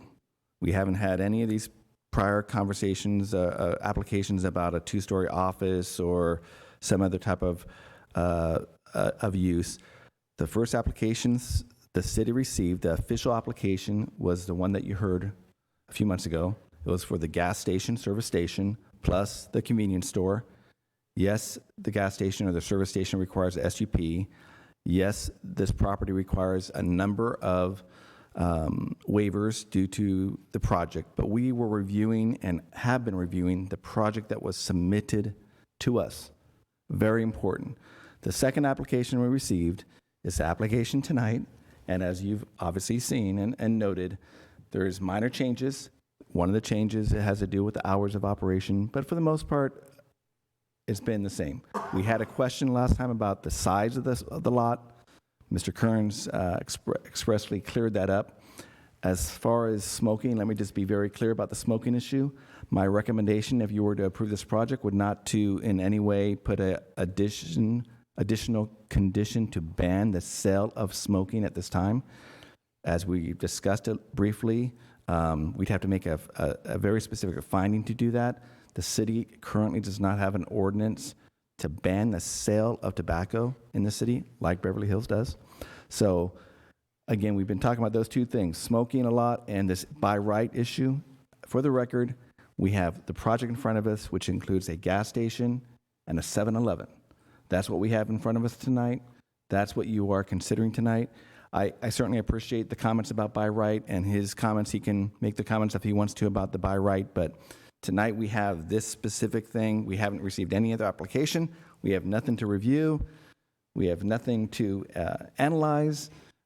We don't have any 7-Eleven information for the franchisee. We do not have that information. So this is what we have. So again, I'm not saying to cut you off. You can ask those questions. I just want to make sure we clear for the record that there's no by right project in front of us tonight. We have this specific project, which included the gas station and the convenience store. And just to kind of finalize that, you've not submitted any of these other ideas or plans to the city, correct? No, Mr. Kern said we have to only file 1 application at a time. Okay. Last kind of question was the public outreach. What happened on the address? So it was completely my mistake. I take 100% responsibility for it. The previous meeting was at Santec's offices, and I printed out the notices, actually put them in the mail as well as hand delivered them, and I inadvertently kept the same address as Stantec instead of updating it to the more convenient community park at Moore Park Road. Fortunately, only 3 people showed up to that meeting. So 3 folks came to the meeting that was incorrectly at that location. And so I literally got on it and noticed it, and thankfully was able to get 7 to a replacement one. But that was on July 2nd, 2 days before a holiday, right? Yeah, but July 28th, Commissioner Larson had 3 people, and that was a week and a half before July 4th. True. At the wrong address, but I understand your point. I will wait and ask my other questions after the public gets a chance. Thank you. Commissioner? I'll try to keep this short and sweet. Most of the 15 minutes you just spent, you're talking about a number of issues, so I just want to follow up on them. You mentioned an office building and talking about building that. Was that ever presented to the Planning Commission? So in the first packet for our first Planning Commission, I submitted a big binder that included all the plans. I remember I didn't get one of those. Yeah, so it was in there. So that was submitted to the Planning Commission, that binder? No, we had a neighborhood council meeting, and there were 72 folks that came, and we made the judgment that if 72 people came to oppose it versus only 17 for 7-Eleven, we were not going to spend money So on you it. decided that was less popular. And then the Starbucks, you decided because a principal told you not to? Yeah, so so the first gentleman I always was told to speak to was Hayter. Hayter Alawi. I know. And Hayter said, unless I could get the high school endorsement, there was no way staff was going to endorse it, no way a project could happen. And so I took a Starbucks project to Principal Lichtel. Principal Lichtel said, no way, and that was the end of that. Because it's funny, because one of your supporters that sent us an email was a high school student, and I was thinking, high school students love Starbucks, so it's weird that you would, Oh, you would go with the principal's opinion therein over the li- students who you're hoping to be your customers. Exactly. No, therein lies, unfortunately, the dichotomy. All the students are anxious to have Starbucks as well as 7-Eleven. It's just the immediate neighbors who are outraged. Okay, and then I have two questions for you. How many 7-Elevens are in Beverly Hills, your neighborhood? I actually don't know. I do, 0. But I worked down there for a long time. Did you? I wish there was a 7-Eleven. Is the one La Cienega on Holloway? That's not technical. That's West No, that's Hollywood. not, yeah, that's not. The other thing is that you did send us some information. Now we may not be discussing it, but you were talking about the amount of tax revenue this would generate for the city. Substantial, yes. Are you at liberty to discuss that? Sure. Okay, so you said $300,000. My question is how much of that would be generated above and beyond, and how much of that is just based upon the amount that's spent in the town? Are you saying this is additional revenue above and beyond what we're already generating at local stores, or is this money you'd be taking from your competition because your store is going to be better? That's actually a good question. I appreciate you phrasing it that way. Of course, we will take some competition from, I think, the older generation of gas stations. I must tell you, the inventory of gas stations, because they've all been built 30 or 40 years ago, are really unpleasant. So we do see that as an opportunity to bring a new, gorgeous, modern gas station to this market, which hasn't seen one in 20, 30 years. So a portion of that revenue, we would anticipate, unfortunately being offset by reduction in your other gas stations. But still, we see, I would say about half of it, would still be new business. So you do have a model that projects this? I don't have a model. Okay. I'm just speaking from generalizations. And Just curious. All right, I'll save everything else I have for later. Thank you. I do have one question. Sure, Commissioner. Given all the other things that have been controversial, I was wondering the thought process of why you went with a metal roof instead of just doing what the city was asking.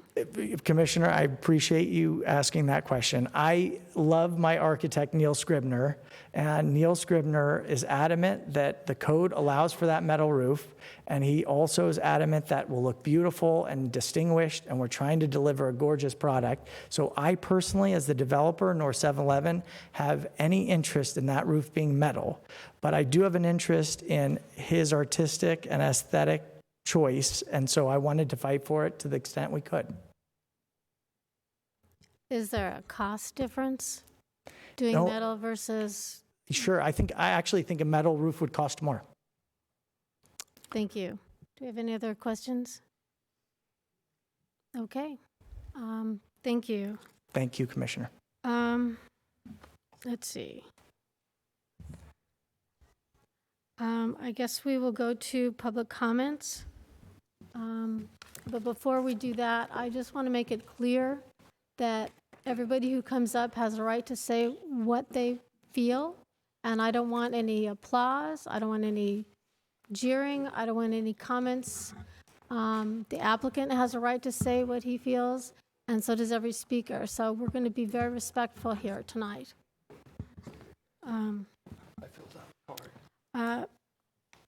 If you want to speak, you need to fill out a speaker card. If you want to speak about this project, we have quite a few speaker cards, and typically when there's more than 16, every speaker has 2 minutes, and we do have more than 16. I didn't even count, there's so many. So if somebody has said exactly what you wanted to say, perhaps you could just say ditto, and we can move on and not take too long. I will state the name of the speaker and the speaker to come so that the next speaker can get ready and we can move along in an efficient manner.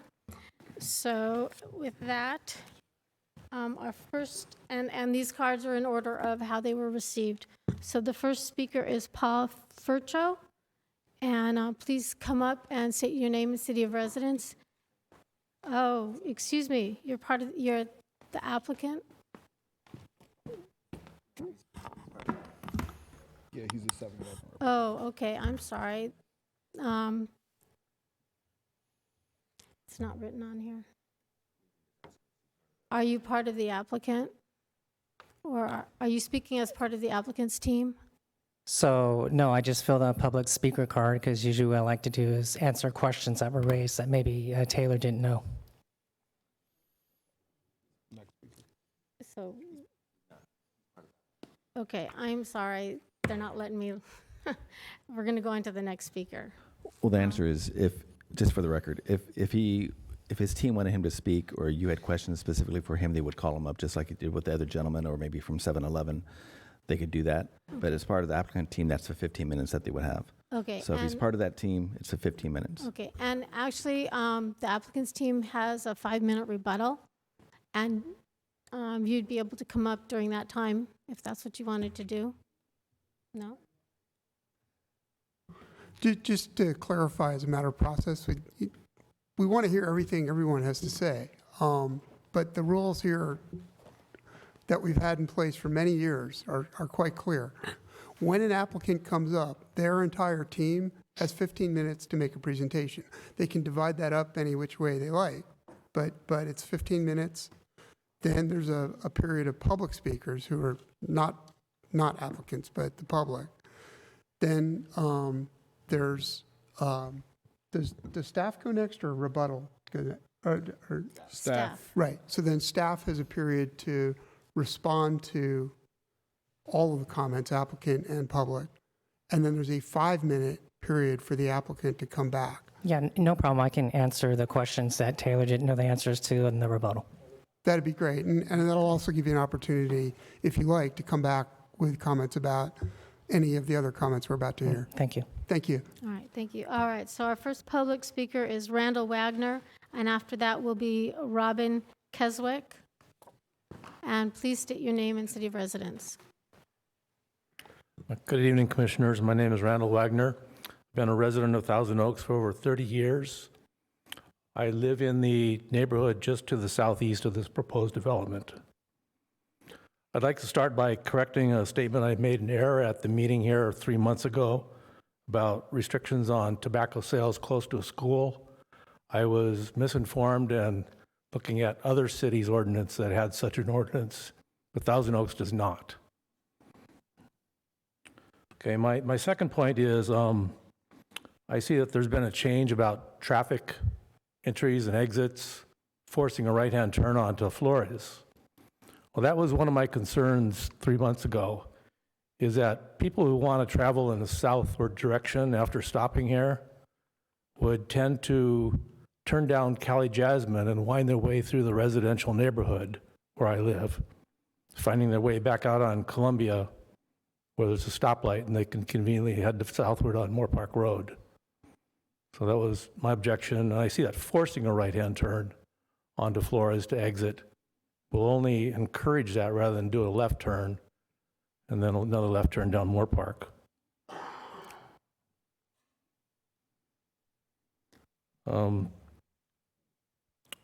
As Mr. McDowell mentioned, a derelict, abandoned business is the worst thing possible. Personally, I don't see this as an economically viable venture. No alcohol sales, no vaping products, gasoline, although you can sell gasoline now. The move towards the electric-powered vehicles is going to make the demand for gasoline diminish greatly in the near future. So I just don't see this as a viable project, but that's up to Mr. Megdal and his investors. So, thank you. Thank you. Robin Keswick, and after that will be Nick Quidway. Hi, my name's Robin Keswick, and I want to start by thanking staff for an outstanding summary of the project and traffic and the impact to our community. I've lived on Teasdale Street, which is about a block away, and my neighbors are here too. They didn't do the public speaking cards, but they're here. So it's not just the people right next door to the proposed 7-Eleven that are upset. In fact, there are 1,000 signatures of people, and I think it's a next door petition. But 1,000 people who don't want the increased traffic and gas trucks pumping tanks full of gas at midnight and milk delivery trucks at 6 a.m. Our community is a nice, calm, residential community with a great high school in the middle. So we have our kids and We all drive a little extra careful for them.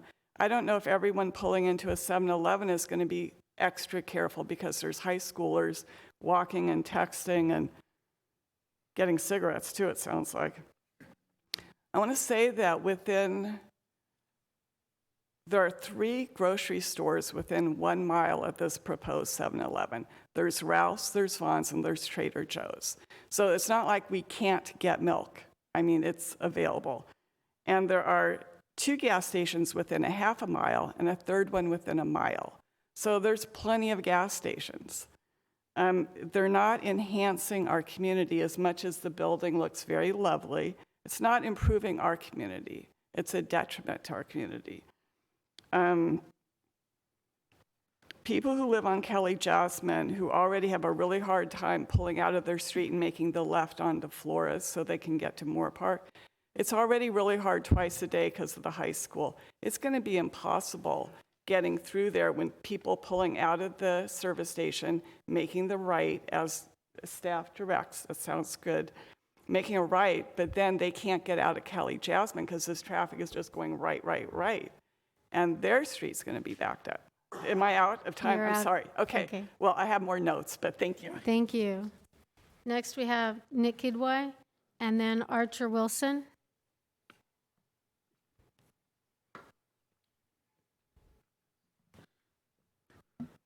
Nick Kidwai, resident of Newbury Park, director concerned citizens of Thousand Oaks. Honorable Planning Commissioners, the traffic issue is a bogus issue. Of course, if there's no project, there's no traffic. So you will get traffic. And this is not the number 1 corner on Moore Park Road. This is a slower street. There's no on-ramps for the 23. So there isn't as much traffic as would be on Los Arblos or on Giants Road or Wilbur. So I don't know if somebody will correct me if I am wrong, but I did certainly hear staff say that there are no setback, all setback requirements have been met. I think that's what was said initially. And then we come up with this issue that we don't have the setback requirement for Kai Jasmine. I also would like to say that the staff says it's Kelly, it's Calle, C-A-Y-L-L-E, it's Y, and it's a Spanish word. It should be spelled and pronounced the right way, Calle Jasmine. It's very disappointing that the Ventura County Star has given up on the city. There was nothing in the Sunday paper. There was nothing in the last 5 days. How do people know about the project? Just the Acorn? That's once a week. The applicant very calmly said that there was a coup to get 3 hours off from 7-Eleven. And that was one of the big demands in the last meeting from people and everyone. And I attended the October 11th meeting and talked to Mr. Scribner. And he said that they have spent too much money in it and they will not back down. Please support this and end the misery for the applicant. Thank you. Thank you. Archer Wilson, and then Amy Wilson. Please state your name and city of residence for the record.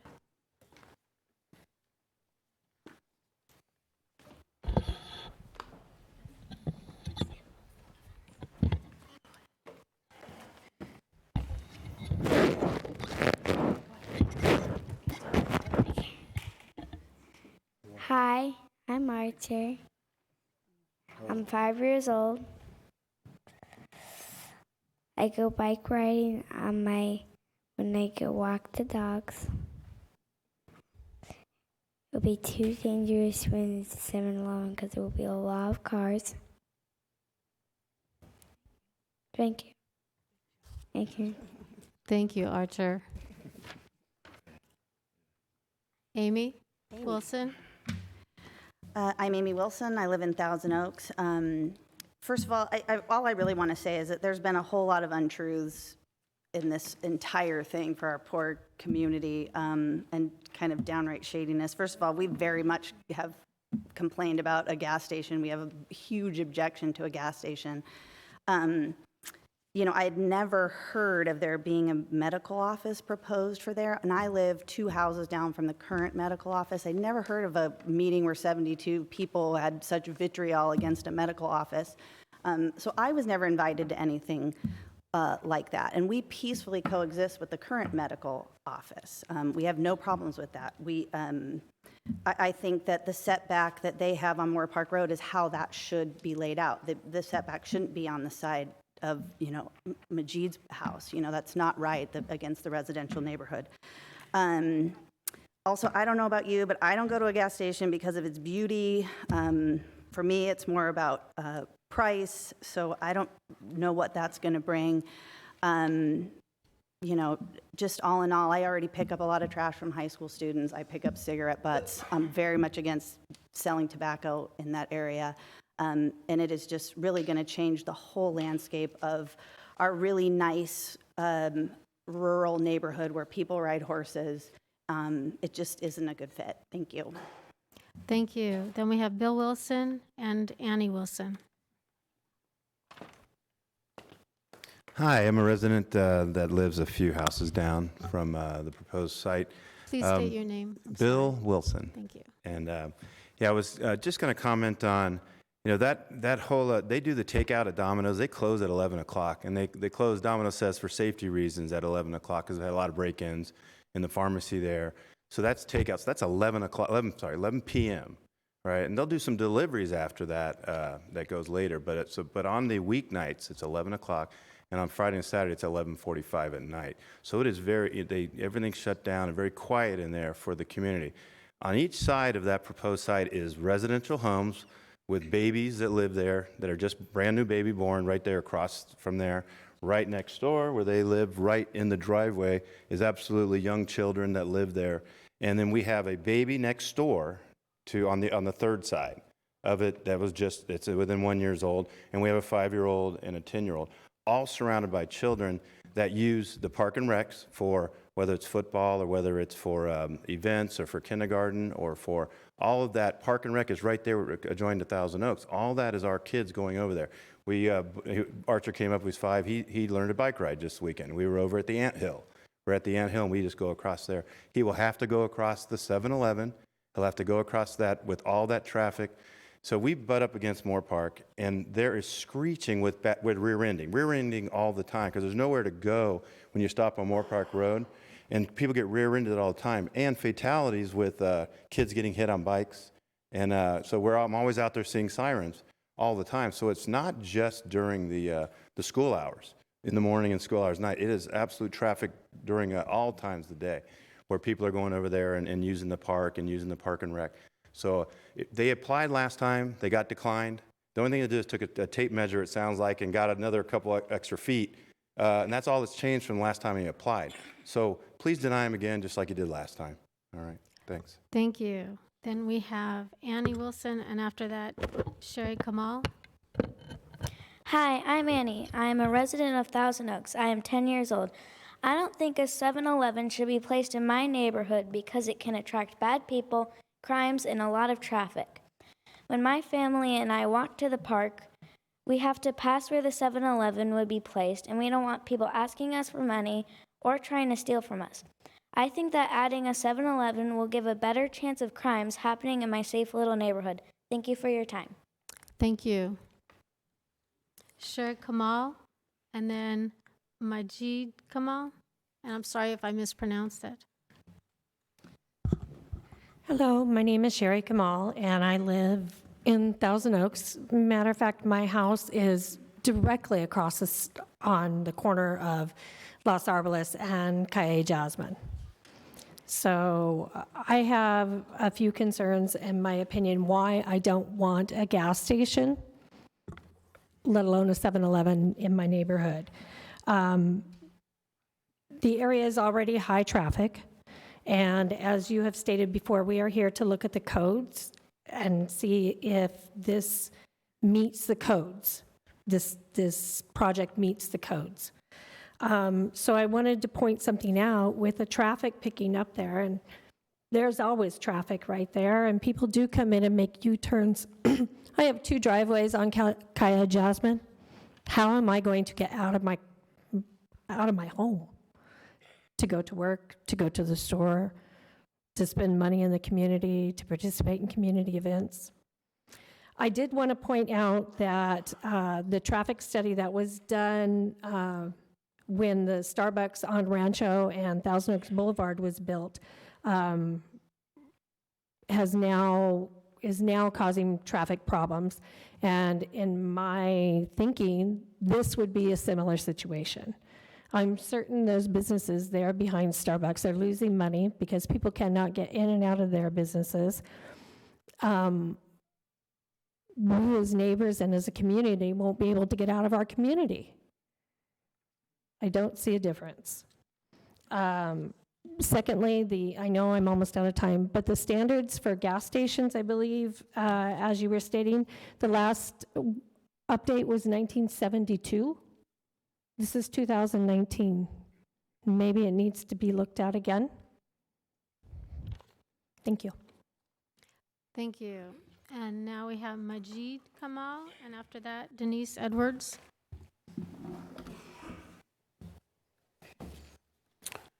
Good evening, Commissioners. My name is Majid Kamal. I live at 616 East Avenue, the Las Flores. As my wife kind of mentioned, we live at the house that is going to be most impacted by this proposed project. I have a question for the planners, and that is, when you were doing your traffic studies, did you consider all the... Excuse me, can you direct your comments to us, please? I have a question for the planners, and that is, when they... Let me explain what happens is we get everybody's comments. Some of us might ask questions of the public, and at the end of all the comments, the staff has been taking notes, and they respond to everything that of note that has come up, and they will respond to your questions and anything else that has been said. I understand that, and I was just going to propose the question so they can have the time to think about it. Propose it to us. I was just doing that. Okay. All right, thank you. So would you reset me to my time, please?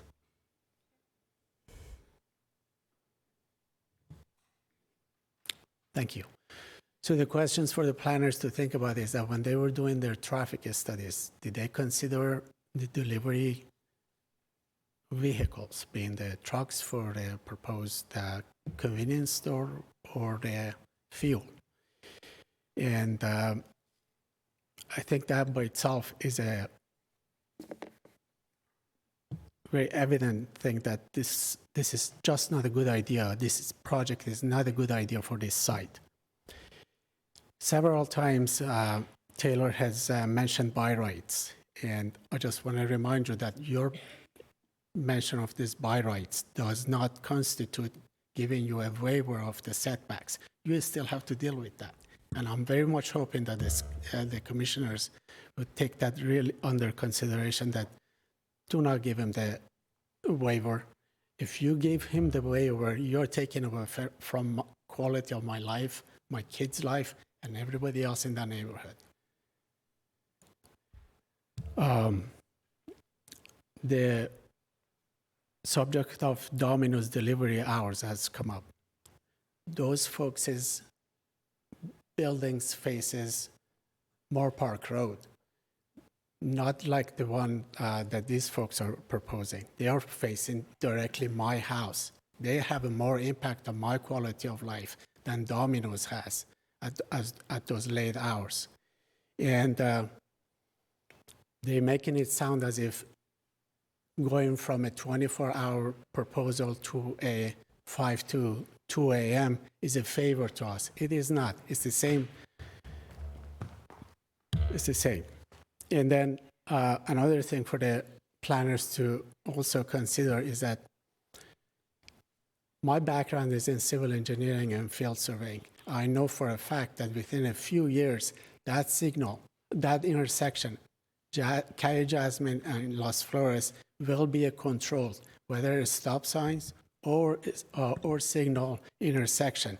Have they considered any of that? impact on this proposed project. Thank you. And one last thing, I'll be done. Taylor said for 40 years the gas station was peacefully there. No, it was not there peacefully. I lived through those years. There was nothing peaceful about those years. And thank you for your time. Thank you very much. Next, we have Denise Edwards, and after that, Patricia Bond.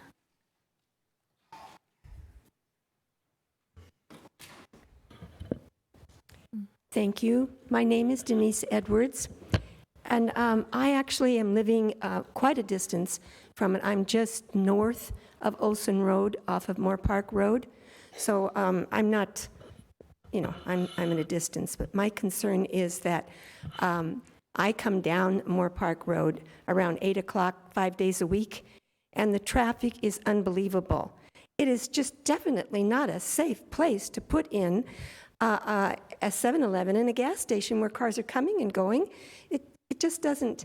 And the other thing everyone keeps saying about it was a gas station, everybody was happy with it, but I didn't live here then. I moved in '94. I came from the valley, and it was beautiful when I grew up there. And I watched all these things happening. It's all about money. They just let in all these little places because they're the city, they're going to get the taxes, they're going to get the money. But I know you're doing your job, and thank God for you, the planning committee. But I want to say that in '67, I think you said, or something like that, was a gas station. The population in Thousand Oaks was nothing like it is now. Even probably less than half it is now, because when I moved in, I was so excited that it was 100,000 population. So these are things like, and the medical group, I never knew that there was a consideration for a medical group, because I've always been wondering why they haven't continued with the one that's just down the ways a little bit from the corner, and make it a one-story, and a combination of all kinds of medical, dental, labs. Why are we not appealing to the medical group? Thank you for your time. Thank you. Next, we have Patricia Bond, and after that, Steve Nicholson.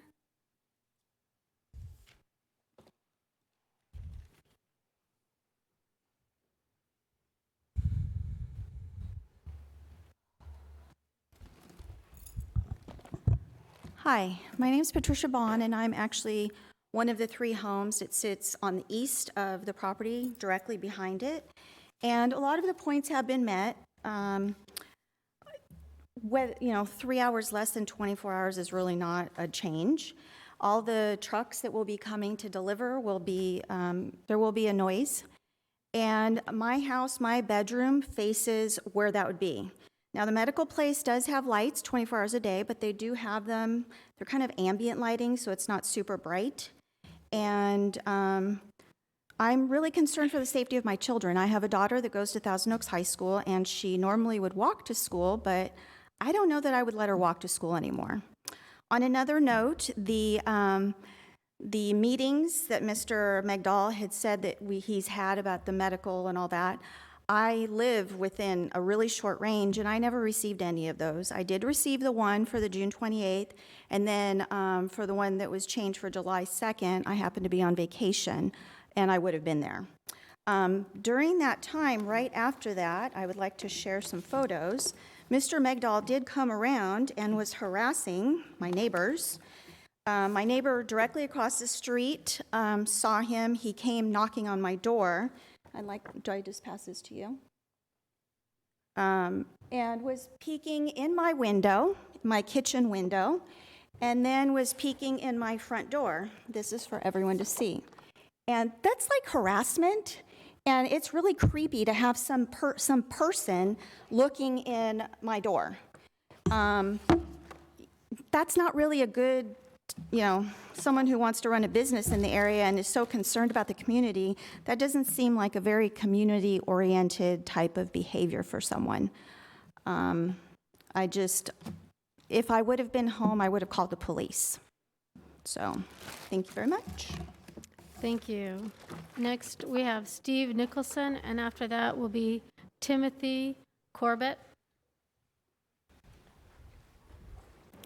Steve Nicholson, 586 Kaya Jasmine. I live 4 houses down from the medical building. In regards to the Domino's, we also made a stop at Domino's, and we were told that they locked the door at 11 o'clock with deliveries going to 1 o'clock after that. They said that they've had a lot of problems with people showing up after 11 o'clock. They've had their front window broken.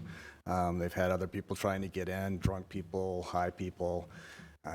Basically, what the employee told us, a quote was, "Nothing good happens after 11 o'clock." Really nothing has changed. 3 hours doesn't make a difference in this plan. The community has spoken. They do not want this project. The immediate residents are 100% against this project. The city planner does not recommend approval.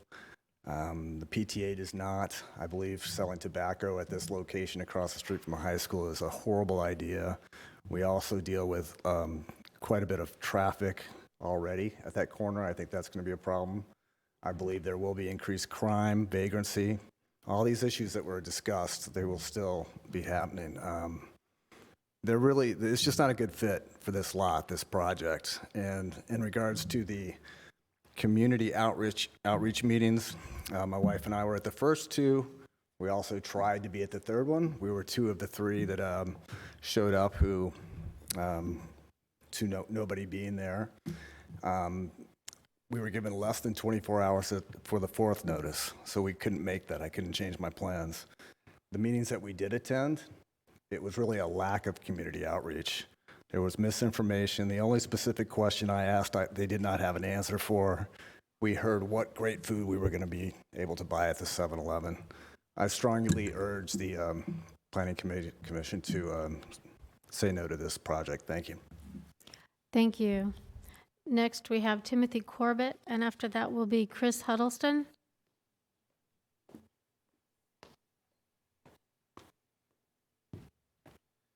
Good evening. My name's Timothy Corbett. Thank you for having me tonight. Thank you for everybody being here. Everybody's pretty much hit the talking points I wanted to talk about. There is one big thing, though, is that the site has supposedly been cleaned and remediated since 2004. Are the tanks still in the ground? Will they have to be taken out? Has that site been cleaned? That's my question. Have the tanks been taken out? Staff is making notes as we go along, and you'll get answers at the end of all the public comments. I'm sorry, what? Staff is taking notes as we go along, and you'll get answers to all the questions at the end of all the public comments. All right, everybody's been spot on tonight about their concerns. Truly, it's just a bad idea to put a gas station or a convenience store at that intersection. Too many kids, too much traffic, too close to the residents, and it's just not a good idea. And I think the city knows that. I think the residents know that. I think it could be developed in other ways, and maybe the landowner should look at developing it in that way. That would be a more positive influence on the city. Thank you for your time. Thank you. Chris Huddleston, and after that, excuse me, Susan Slow. Good evening. Thank you for letting me speak. Unfortunately, I'm not in the groupthink consensus. I actually don't live in Thousand Oaks right now. I have in the past. I did live next to a 7-Eleven for 6 years, and I do understand some of the concerns. I lived next to a 7-Eleven from 2010 to 2016, and the brand, I think, has a really interesting stigma to it.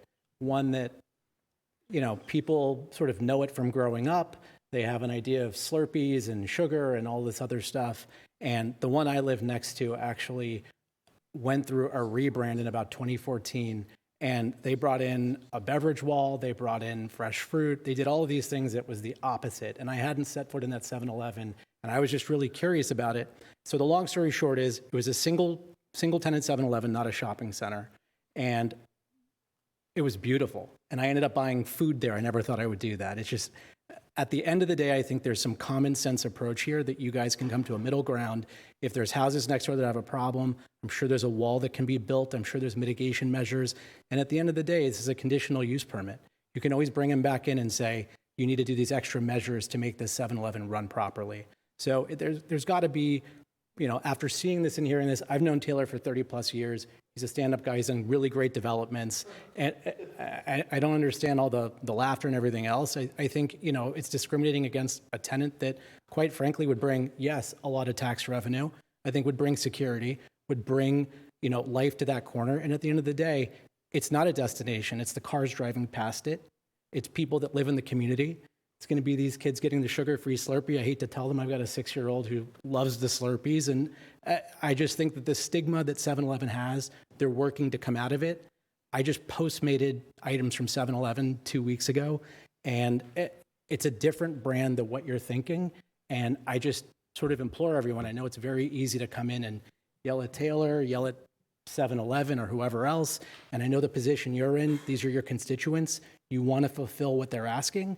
But I would take a step back and say, how can we make this site successful? What can we do to make these people happy? Because at the end of the day, it's a commercially zoned property, and this is a great use. I mean, it's not a Chick-fil-A. All right, one more. I think we do have a question for you. Yeah, of course. And Mr. Huddleston, thank you Please. for coming to Thousand Oaks to 100%. testify this evening. No problem. 2 questions, actually. One is, where are you living that's next to a 7-Eleven? So on Curson and Sunset Boulevard. In Los Angeles? In Los Angeles. Okay. And I spend most of my time out in Malibu, though. That's why I was able to come here tonight on short notice. Taylor mentioned that he had a hearing, and, I've partnered with him on projects before in the past. Well, that's my second question. I'm not a stakeholder in this at all. I have no financial incentive. My question is, Sure. are you, you mentioned a 30-plus year association with, friendship with Mr. Megdal. What is your, or do you have a business association with Mr. Megdal? I do, correct. All right, thank you. Yeah. Thanks very much. Can I clarify what it is? Sure. I've built a Starbucks drive-through, 3 of them with him. And at the end of the day, I do think that's a great business model, but that is a destination where cars come to the site and create traffic. A 7-Eleven is a pass-by site, and this is going to be used by the residents, and if it's not, it's going to go out of business. Okay. So, anyway, that's fine. I just want to understand that. And I think it's a very fair question that I should have said on the record. But at the end of the day, I'm here as a friend. I'm not here as a project stakeholder. I'm here as someone who has watched him go through this. And I just, I think there's some cooler heads that can prevail. I appreciate your coming to speak in support of your friend. Thank you. Thank you very much. Next, we have Susan Sloat, and after that, John McLaughlin. Hi, Susan Sloat, 45-year resident of Thousand Oaks, 748 Cali Clavel. I just have a couple questions for the commission. Mr. Megdal had mentioned also something about if the 7-Eleven, once the 7-Eleven wasn't occupying the space, and if we have the stipulations deeded, will it transfer with no alcohol or tobacco sales? I had another question, and now I can't remember what it was, but also, all the concerns about the traffic and everything else has been mentioned, so that's really my only question right now. Thank you. Thank you. John McLaughlin, and after that, Laura Jacobs. Good evening, my name is John McLaughlin, I live on Calle Clavel. Interesting point from the developer who lives in Beverly Hills with no 7-Elevens, but wants to live in Thousand Oaks where this 7-Eleven is. I'm actually a realtor in the area, and I show properties in this area, and I have to disclose to them any proposals. As soon as I say there's a proposal for a gas station and 7-Eleven on that corner, they don't want to look at the properties. They want to see other properties. I believe this proposal is going to have a detrimental impact on the properties in this area. I believe the noise, the fumes, the traffic have a detrimental effect. The opening hours, slightly different on the open hours, but that is going to allow 7-Eleven or whoever comes in there opportunities to load up, which is going to create noise. There's 2 bus stops directly opposite where this proposal is. As you drive out of Jasmine, if you try and make a left turn and there's a bus there, it's extremely difficult. So now even if there is a right turn only on the 7-Eleven, it's going to make it increasingly different. Alcohol, cigarettes, vapes, if there's a restriction on it now, they can apply for it at a later date, which is going to cause problems. I believe this proposal is directly targeting the kids of the high school, and this is going to allow other people to target the kids of the high school. I do not believe that this is a viable proposition in this area. Thank you. Lori Jacobs, and after that, Mackenzie Bond. Good evening. I'd like to thank our city staff for all their work and effort on our behalf in this, and just on explaining what's going to happen and what problems would be, and all of you for your attention and consideration of the issue. So the building setbacks are supposed to be 100 feet, and KA Jasmine is just 40 feet. That would maybe not be a big deal if these people didn't live 40 feet away from it. These are their private homes. They need to sleep at night. I find that reapplying with an offer to close from 2 a.m. to 5 a.m. is a distinction without a difference. It really doesn't change the effect it's going to have on these people's ability to get a good night's sleep and have peace in their home at what is normally our quiet hours in this community. I attended one of the meetings with Mr. Megdal, and he told me that a 7-Eleven is absolutely necessary to add to that, because a gas station simply cannot survive without something like that on its own today. I find that would be news to Shell 76 and the USA gas station that are 1 mile on each side of it. And I would hate to see a business such as this use their convenience store to draw more clients and perhaps cause one of those longtime businesses to have to close. I think it's great that we've been able to maintain that kind of normal gas station, and none of them have houses 40 feet away from them. When I spoke to Mr. Megdal, I asked him some very specific questions. I live about 1.5 miles away, so obviously this isn't in my backyard, but I go to a lot of school board meetings. I work with small children. I just have a concern for children and their health and safety and their education. It's just something I'm passionate about. So I found it interesting that when I asked him about alcohol and tobacco, he was very specific that the law won't allow them to do it, and therefore they will not break the law, because what would be the point of that?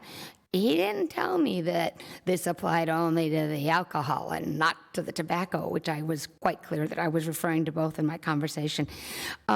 I don't really appreciate the threat. I hope none of us appreciate the threat. If I don't get what I want here, I'm going to put up something ugly. Thank you. I just want to point out that Thousand Oaks is a different sort of community, and that I'm so sorry. We won't go. So go ahead. It won't make it. Thank you. Bye-bye. Mackenzie Bond, and then Fani Adusmeli. Sameli. Hi, I'm Mackenzie Bond. I live right across. Oh, this is not for short people. I live right across the street. You can move over if you like. It's okay. I live right across the street, actually at the house where I had Mr. Peeper looking into our kitchen. And I go to Borderline Canyon Club usually 2 or 3 nights a week. And I get home really late, and even just like having people driving by, it kind of freaks me out. I always run straight into my house to make sure that nothing happens, because TO's always been a really safe community, and I feel like it wouldn't be very safe anymore. My little sister and a bunch of neighbor kids up the street all go to TO High School, and they all walk to and from school every day, so I just feel like, why have something there when there's a gas station half a mile down the road either way?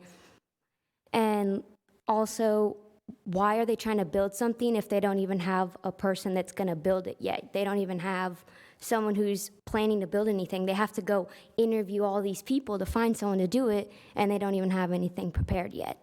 So, thank you. Thank you.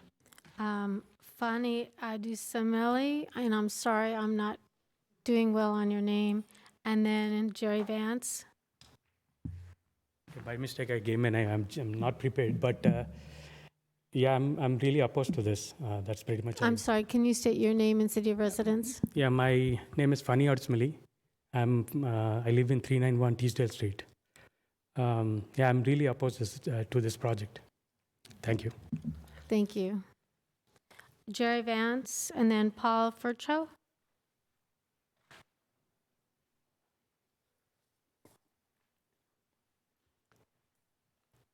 Good evening. My name is Jerry Van Abe, and 61 years ago I was 7. I'm living at 392 Teesdale, which is across from Kumar, my neighbor. I'm 100% opposed to this project. I retired and went to live there full-time in 2005 after 28 years working for the state, retiring as the supervisor of correctional education at the California Correctional Institution in Tehachapi. I have literally read thousands and thousands of inmate central files. The inmates won't know they don't have booze and tobacco there. They're going to come there. The inmates, parolees, we hope, or not escapees, but they will come there, and they also know there's a high school there with a lot of potential victims. This is not a good idea, just from a crime standpoint. Now, from a personal standpoint, the noise, the traffic, the power outage from metallic balloons, that's enough to get the attention of all the neighbors in the neighborhood. We have enough problems. We don't need a 7-Eleven there. Thank you very much. Thank you.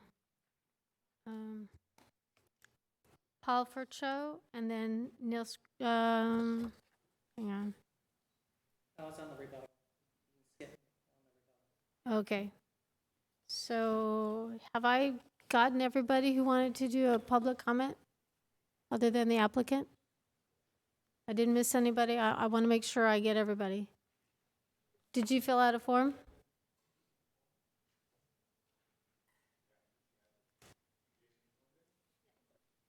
Jason Schulman? Okay. I'm sorry, I don't know what happened here. It was right in my hand. Again, Jason Schlumgen, Thousand Oaks resident. Just want to point something out I read recently from the National Association of Convenience Stores.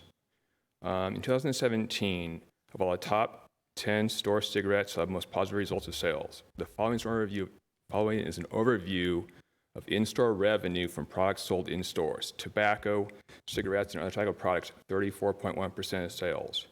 Food service, including cold and dispensed beverages, 22.5%. Packaged beverages, soda pops, energy drinks, sports drinks, 15.8%. Rest of the store, the center of the store, candy, sweets, packaged alternative snacks, 10%. Beer, 12.5%. The C1 permit is there to provide for the needs of the neighborhood in which it's being built. Clearly, this is not needed by this neighborhood. I think it's pretty clear based on the signatures you guys have already had and also based on what was here today. So that's all I got for you. Thank you so much. Thank you. And now we'll go back to staff for follow-up comments. Thank you, Chair McMahon. Thank you for all the speakers. Just a couple points of clarification from the speakers and comments in response to some of the statements made. The hours of operation are not suggested just to mirror the shopping centers to the north and to the south. The service station design guidelines recommend hours of operations for all uses other than the fueling to be limited to 7 to 9 on weekdays and 10 to 8 on Sundays. Staff's recommendation was essentially to follow that suggestion and recommendation by the service station guidelines.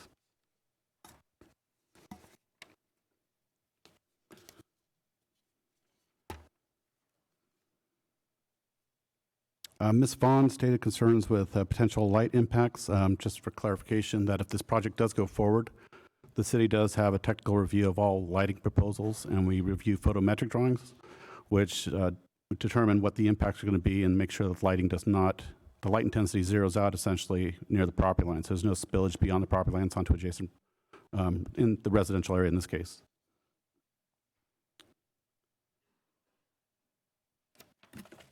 Mr. Corbett asked a question regarding the tanks. The tanks have been removed. The site was certified in March of 2014.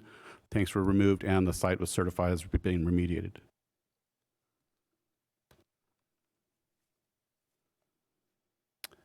Ms. Sloat questioned whether or not the SUP, special use permit, conditions would transfer with the property, and they do transfer. The new property owner would be required to sign acceptance of those conditions to operate as the previous use did, or otherwise file a modification to that permit to seek a change. And then if there was a change, it would come back before this body.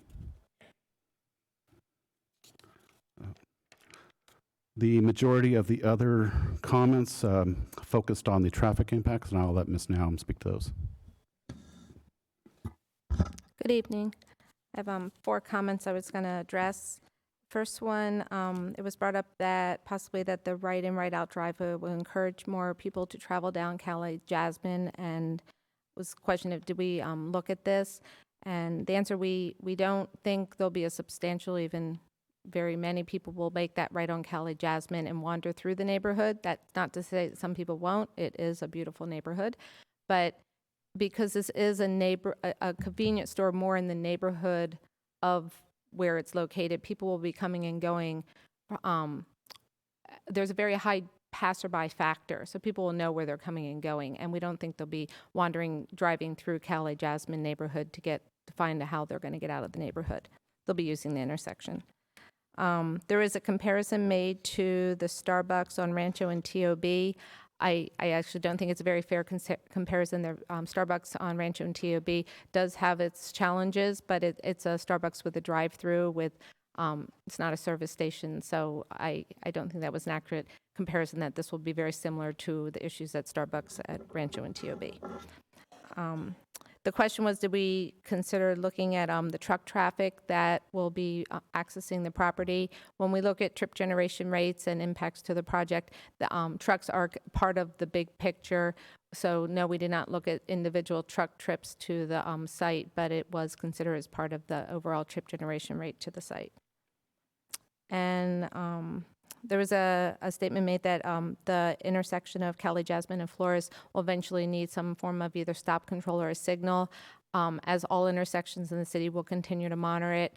Right now, it doesn't warrant it, and we don't see that much tremendous growth in the city in this vicinity that possibly would warrant it in the near future. With the 7-Eleven, that in itself will not warrant. There's a lot of driveway traffic the 7-Eleven will generate, but because of the high passerby factor, these are trips that are already in the community, and then they're just diverting from their trips wherever they're going into the 7-Eleven. So there won't be a tremendous increase in the overall number of trips in the whole area. Thank you. Thank you. Do we have questions of staff? Commissioner? I got 2 quick questions, Mr. Kearns. What are the hours for the gas stations on Arbalez? Do you know? Do we have a restriction on those?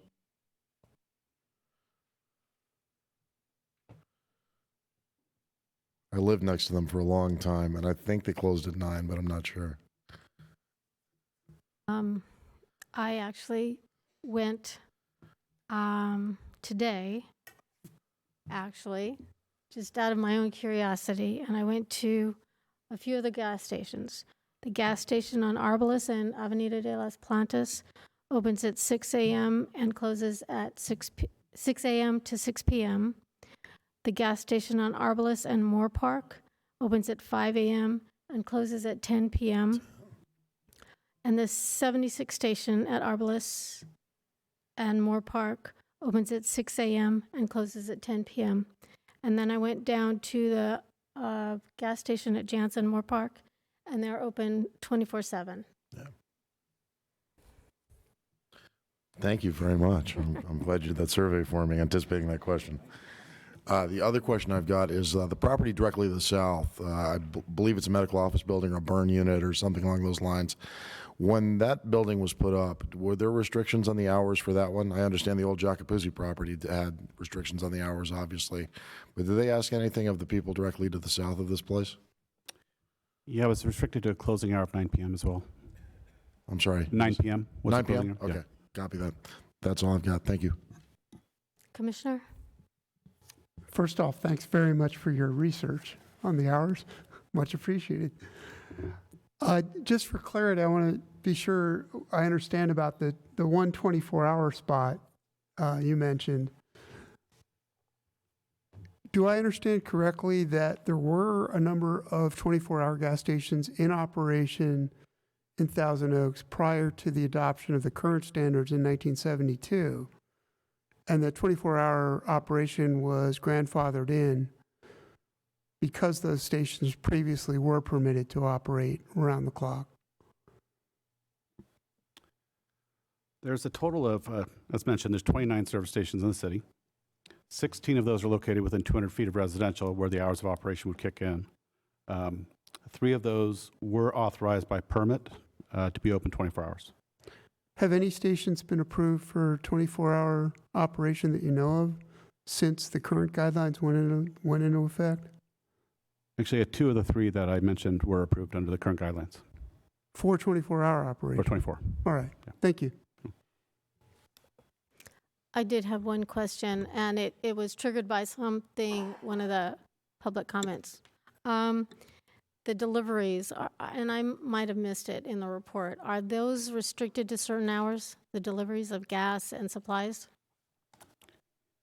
Yeah, I can't point to the exact condition number in the recommended 4B, but they're limited 7 a.m. to 7 p.m.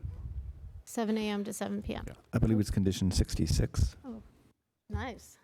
Good memory. Okay. Do we have any other questions of staff? Okay. At this time, I will just mention that we received 13 comment cards, and all of them are opposed to the project. Just want that in the record. And then if there's no more comments or questions of staff, we will close the public hearing. No, I'm sorry. We have the applicant's 5-minute rebuttal. And at this time, any of your associates can come up and speak for 5 minutes.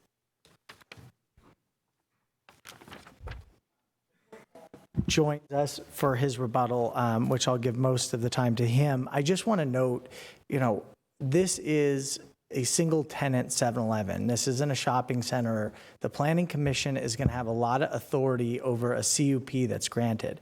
I mean, you guys have oversight power. This is a 3-year almost test run on whatever you approve.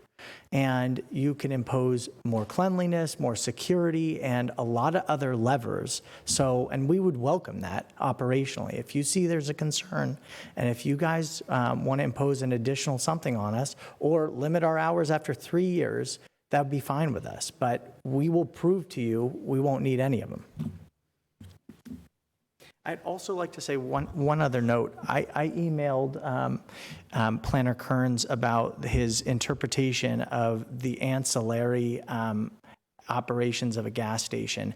I am 99% sure that he is referencing a section that equates to lube shops, tire shops, and ancillary to the actual gas operations. A convenience store, which is defined as candy, soda, and cigarettes by the code, is considered in the service station. So actually the hours would default to the 6 a.m. to 11 p.m. I emailed him, and I still believe I'm right, and I don't know if Assistant Attorney Patrick Herr has weighed in, but you can see from the universe of gas stations that all the times the concessions are open exactly to when the gas is. So his interpretation doesn't make sense.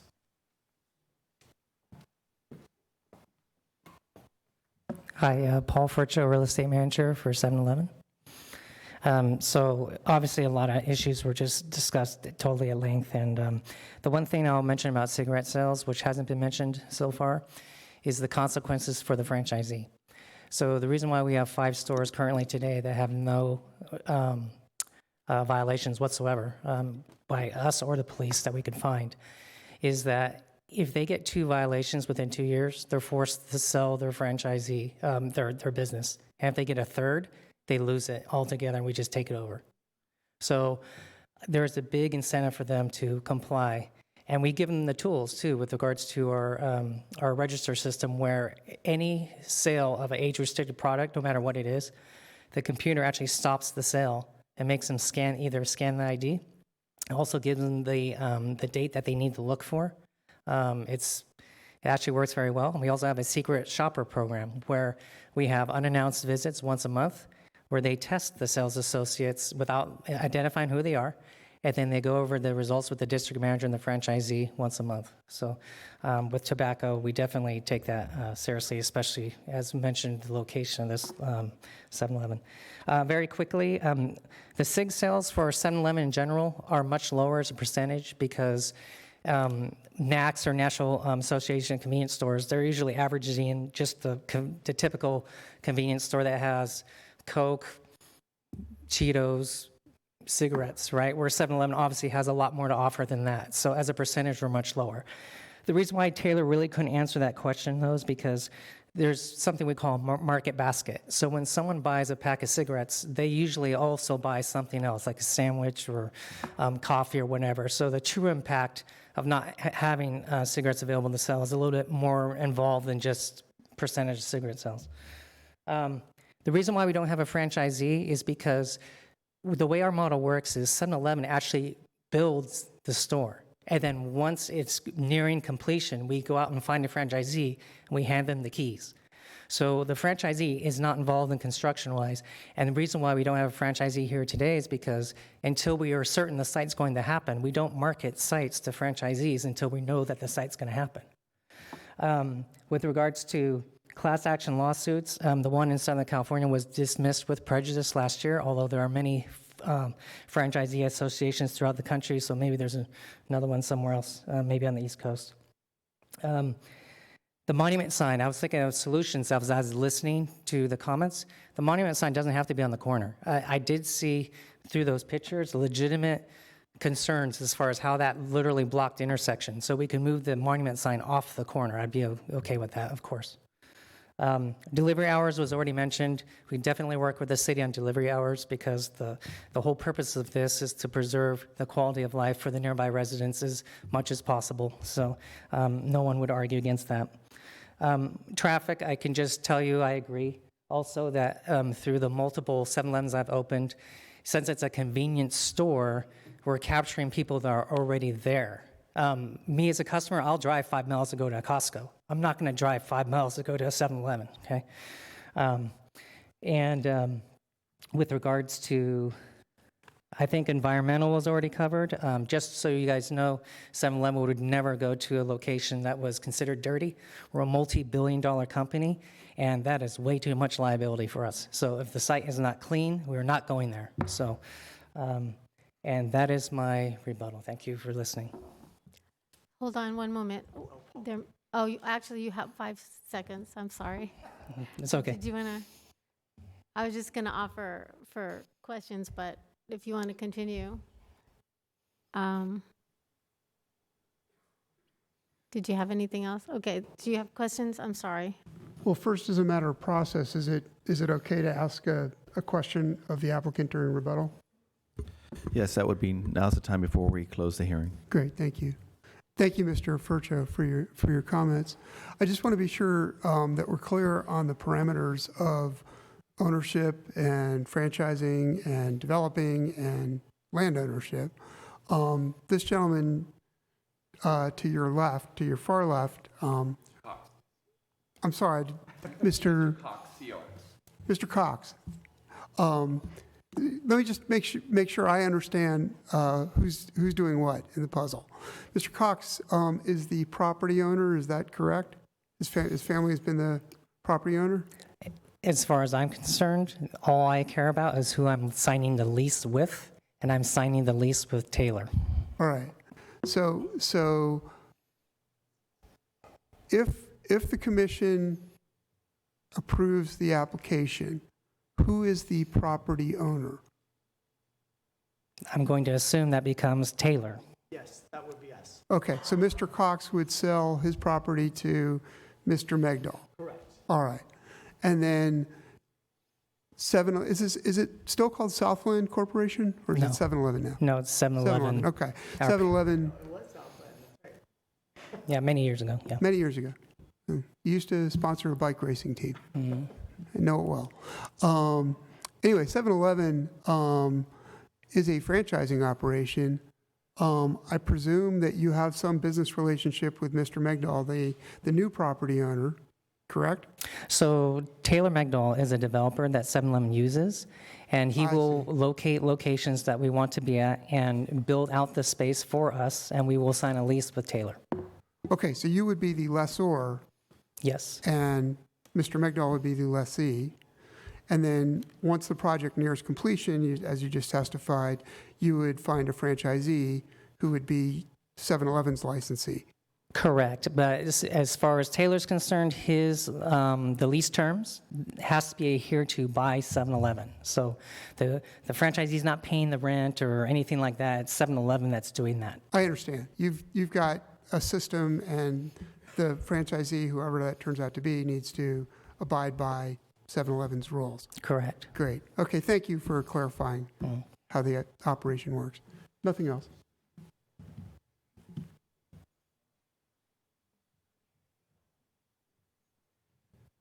That might be all the questions. Okay. Thank you. Okay. At this point, I think we will close the public hearing, and I will open up the floor for a motion or discussion. Commissioner? Thank you, Madam Chair. And before raising any motion or making any other comments, I have another process question. This came up last time, and I just want to be sure we're clear with Mr. Heer. There was some discussion last time before we voted to continue without prejudice to a future date, whether we would be able to make that determination and whether we would be able to have a up or down vote or just basically hold the application in suspension. So my question is the same one as we had last time. Last time you said quite clearly, you've got enough material here, you've got enough evidence before you to make a determination. So my question is, are we at the same point after tonight's hearing? Are we able to make a determination? Well, I will say that ultimately you have to decide if you have enough information to make a decision. I certainly think based on the fact that we've had 2 meetings on this matter and a lot of testimony from both the applicant and his team, from obviously various residents and other individuals who have come in to provide their comments, you certainly have information to make a decision. If you think there is something lacking, or typically what happens is when you think there's something lacking and there's a significant point that you need to obtain, you reach an agreement with the applicant to make a decision whether they want to continue the matter or not. In this case, if you were to consider something of that nature, and I'm not saying you are, but if you were, you'd actually have to open up the hearing again to talk to the applicant and get the applicant to discuss that ability to continue. And I bring that up simply because the applicant has the right to have the hearing today and have a decision today. And so it would be up to them ultimately to make a decision if you were going to consider continuance of some kind. But right, but the question last time was whether continuation was our only option, and you stated at the last hearing for this applicant that we did have the option of making a determination. Absolutely. I think you're saying that's also true tonight. Right. Correct? I just said I'm not a person who makes that kind of decision. So to me, I want you all to be comfortable that you have something. I haven't heard anything from any of you tonight that you're concerned about a question you don't have an answer to, other than maybe possibly 7-Eleven franchisee rules or something of that nature. But overall, I think you have enough information to, again, decide. But I can't make that determination for you as your attorney. I understand 7-Eleven franchising much better than I did 3 minutes ago. So, I appreciate that. All right, thank you for answering that process question. I'll say that I want to see something on this corner. It's people on both sides of the issue, both the applicant and the neighbors have said they're concerned about the corner being a nuisance site. And I think that's something that there's some common ground on. I'd like to see this corner done. I mentioned at the last hearing that the neighbor of this site Nadine Bartley is my physical therapist and my personal friend. And I know that her business next door in the medical business has had some hardships because this site is undeveloped and has had some problems around that. So I think it's in the greater public interest to have something on this site. I don't think that's a very controversial thing to say. Before I go into the controversial part of my remarks, let me just clarify what we are and aren't talking about. Mr. Heher said earlier tonight that what we're voting on here is the application as configured before us. What we are not voting on is,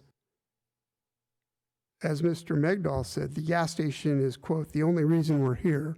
We're not voting on a gas station. We're not voting on whether we like 7-Elevens or not. I actually agree with Mr. Huddleston. I think 7-Elevens can be quite good places. I've used many of them, and I like a lot of what 7-Eleven does. So this is not an up or down vote on whether we want to have a gas station or even whether we want to have a 7-Eleven or anything like that. We're not here because the property owner can do whatever they want if they get rid of either the 7-Eleven or the gas station. That's not the motion that's before us. The motion before us is here before us for and only for the reason that there are a significant number of variances where the application is out of spec from city code and city guidelines. That's why we're here. And on those grounds, I have a problem with the application as it's currently constituted. We're also not voting, let me say one more thing about what we're not voting on. We're not voting on tobacco grounds. I agree with you, Mr. Megdal, and I agree with Mr. Heher in the statements that tobacco, whether it is or is not allowed at this site, is explicitly out of scope. I appreciate what you've said about your willingness to not sell vaping products at this site. And I think I probably agree with you when you said, quote, you, Mr. Megdal, said, I wish this whole world was rid of cigarettes. I wish that too. In your communication to us on May 9th, you quoted some data from the Centers for Disease Control. The CDC also says that 2,000 high school students start smoking cigarettes, not vaping, every day in America. The CDC says 480,000 Americans die every year from tobacco use. 41,000 of those are secondhand smoke casualties. So I too wish this whole world was rid of cigarettes and that we should all not be part of that problem. But that's not what we're voting on tonight. We are voting on the application before us. And because there are such a large number of variances, it's very unusual for the city staff to take the position of recommending not denial. The issues before us tonight include places where the application is out of spec. These have to do with the metal roof, hours of operation that are outside the city's guidelines for gas stations, a proposed driveway on Calle Jasmine that would raise traffic concerns, and proximity to residential and other sensitive uses. All of those were identified by city staff as issues of concern. The specific areas where there's a variance as a matter of either law or guidelines are gas stations, hours of operations, and there's a variance from the city's architectural guidelines in terms of the design and materials used in the roofing structure of the building. That's unusual to have that many different variations. It's not just that an applicant comes to us and says, we'd like this waiver or that waiver. It's the preponderance of the number of waivers in total that we look at as part of this application. And for that reason, I cannot support this application as currently considered. So I'm going to go ahead and make a motion to side with staff that we deny special use permit 2019-70299 based on the findings contained in the resolution. But again, I want to make clear that we really would like to see something done here. We asked you to come back to do something that would get this application to be in spec. And a 3-hour difference in the number of hours isn't really a substantial change. And so because this application is not in spec, I'm going to go ahead and move that we deny the application as currently constituted. Thank you, Madam Chair. Thank you. Do we have some discussion on this motion? I'm going to make this short and sweet. We went over this already a couple months ago. We got into the weeds on just about every topic, but I think the biggest issue that we were dealing with was the hours of operation, how we were going to deal with their neighbors, proximity to the other sensitive uses. We did talk about the history of kind of gas stations in that part of town. When I was going to high school in Thousand Oaks, I lived directly across from Keats and Arbalez, and there was a gas station in my residential neighborhood too. It wasn't open till 2 in the morning, and it's long gone now. So I understand that there may be a need for gas stations. There may be a requirement for them, but I also understand why people aren't as interested in having them in their backyard anymore. So much like once upon a time there was a Jacopuzzi Dairy across the street doing deliveries, this may be something that's that its time has come and gone, and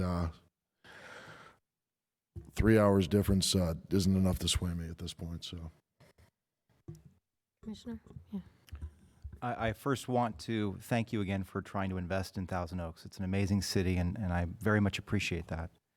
The difficulty, and I think Commissioner Newman kind of pointed it out, is I want to focus, and I always do, on what we can do and what we can't. One thing, Mr. Kidway was here earlier and asked us to consider somehow doing a district-wide vote, which again is beyond our scope. And the problem is that I don't want to become a legislator as part of this process. That's not our role. We actually enforce the rules. The rule that we're looking at has very specific guidelines. Some of the guidelines I look is the project will not be detrimental to the public health, safety, and general welfare. Proposed use at the proposed location will be compatible with land uses in the vicinity. Those two areas create issues for me in terms of, again, just applying the rule. If I were to say that those were not a problem, then I would be legislating, in my opinion. So with those two in mind, I'm going to support the motion. To the extent you want to appeal that and make it a legislative issue, that's for the City Council. But again, our role as part of this Planning Commission is to apply these rules, and if we start applying them in a capricious and vague way, it creates a lot more problems in terms of trying to figure out what the rules say.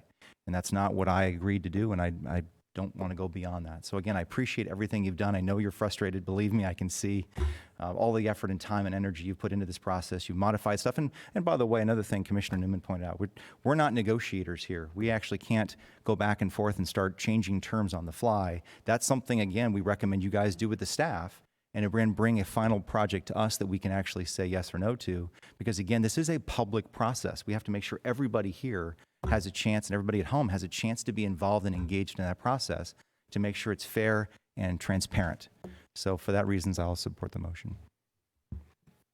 Thank you. I did want to make a comment myself. I have no issue with the high school kids going over and getting a Slurpee after school. That's fine with me. It's fine for me to have a gas station there. But two things really bother me. One is it didn't seem that much to ask that you make it compatible with the neighborhood as far as the roof. You said it wasn't a cost issue. I'm not. It just seems to me that that's something the city staff feels very strongly about. It's part of our city code is that we make it compatible visually, and that you wouldn't do that strikes me as interesting. And the other thing is the hours. The neighborhood around there, the other businesses, I just don't think we can extend the hours. And so I'm going to support the motion that we deny this project. Are there any other comments? Okay. You need to push the button, the motion button. Madam, may I make one more comment? Yes. I want to echo something Commissioner Lanson said in the way of thanks and gratitude, both to the applicant and your team, and to every resident and community member who came to speak tonight, pro and con. Your input, pro and con, whether we agree, we don't agree, is very important, and all of us here are very grateful for you coming together to have your say. So thank you for that. With that, I hit the motion button. Thank you.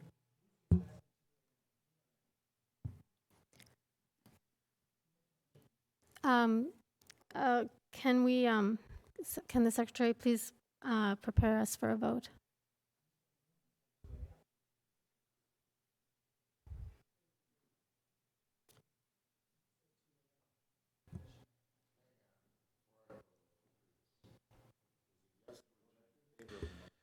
Right, so just because the way that the motion comes up on the screen, just understand. So let me just, for the record, you heard Mr. Newman's motion. It's to approve staff's recommendation that the Planning Commission deny special use permit 2019-70299 based on the findings contained in the attached resolution, which is attachment 4. So that is the motion that you're voting on. So affirming that is to vote for denial. Mr.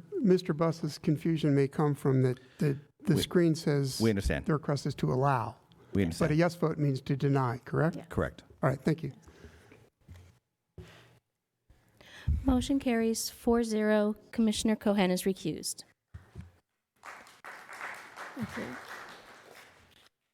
Okay. Thank you all for your patience. Oh, yes. Excuse me. Any aggrieved party who wishes to appeal to the Planning Commission's decision may do so by filing an appeal with the Community Development Department within 10 days.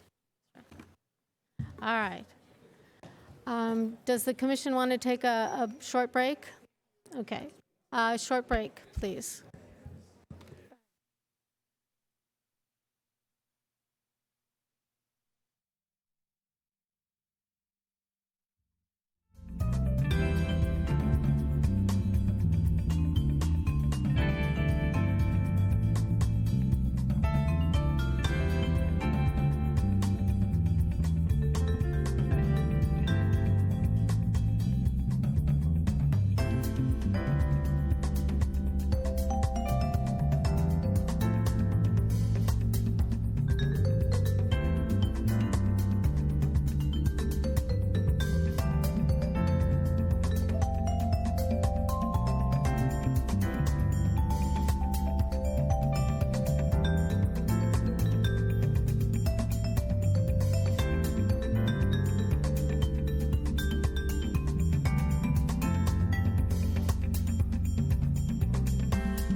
Okay, I think we're ready to resume our meeting with item 7C.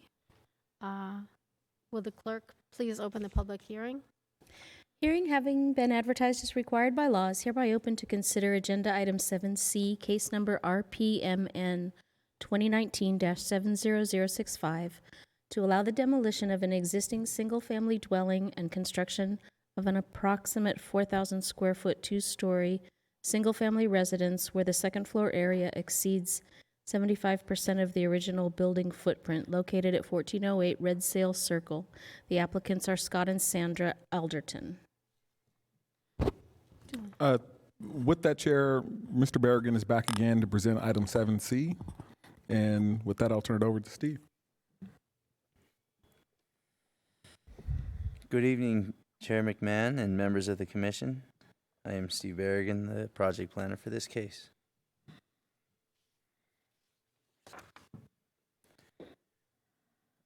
As mentioned for your consideration tonight, a residential plan development minor modification application has been filed to allow the demolition of the existing two-story single-family residence and attached garage and construction of a 4,003 square foot two-story single-family residence where the second floor exceeds 75% of the original building footprint.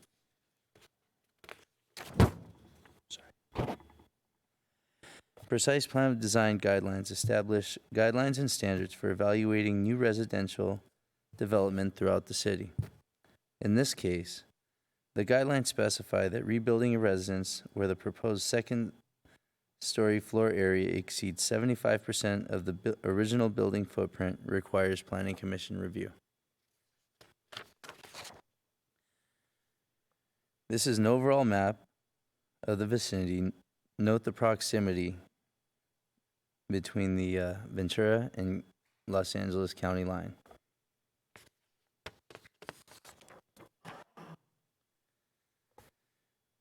This slide is an aerial of the parcel with the existing residence.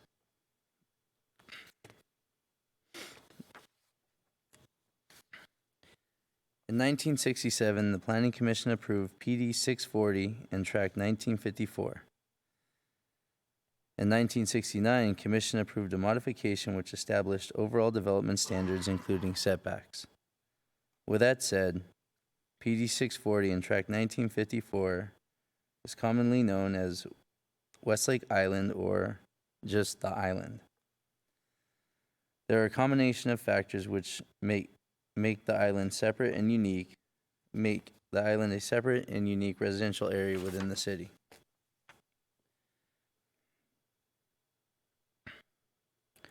Such as being located inside a gated community, its private streets, and common ownership of surrounding water amenities, which leads to another fact is the only way to gain access to this community is through a bridge, one way in, one way out.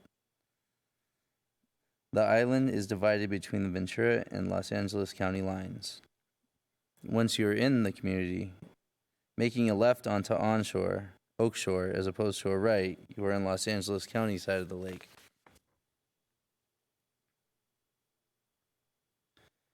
The subject request is to allow for the construction of a 4,003 square foot, two-story single-family residence. The two-story residence will have 4 bedrooms, 4 full baths, media room, kitchen and great room, and a 2-car garage. This is a street view of the existing residence.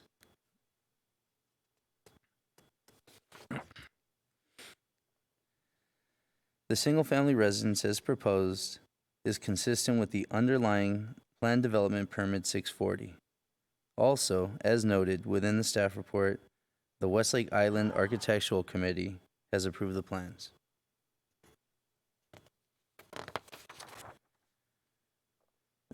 This slide demonstrates the street view elevation of the proposed residence.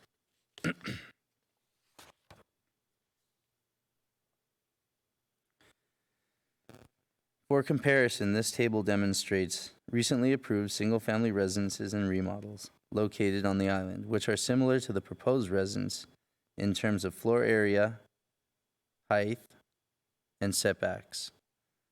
Our project is included within this list in bold.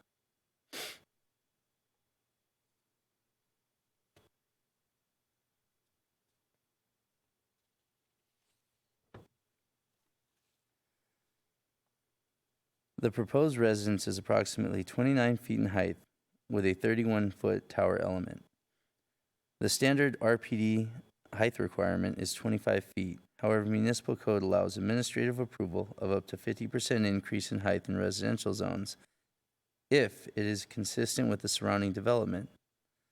As shown on the previous table, 29 feet is an established height within this community.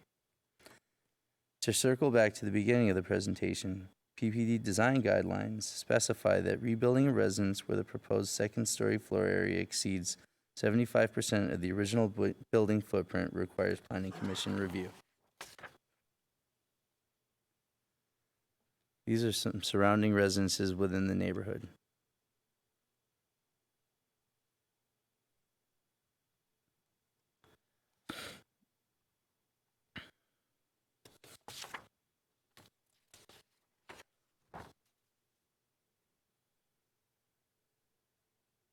It has been determined that the proposed project qualifies for a Class 2 exemption.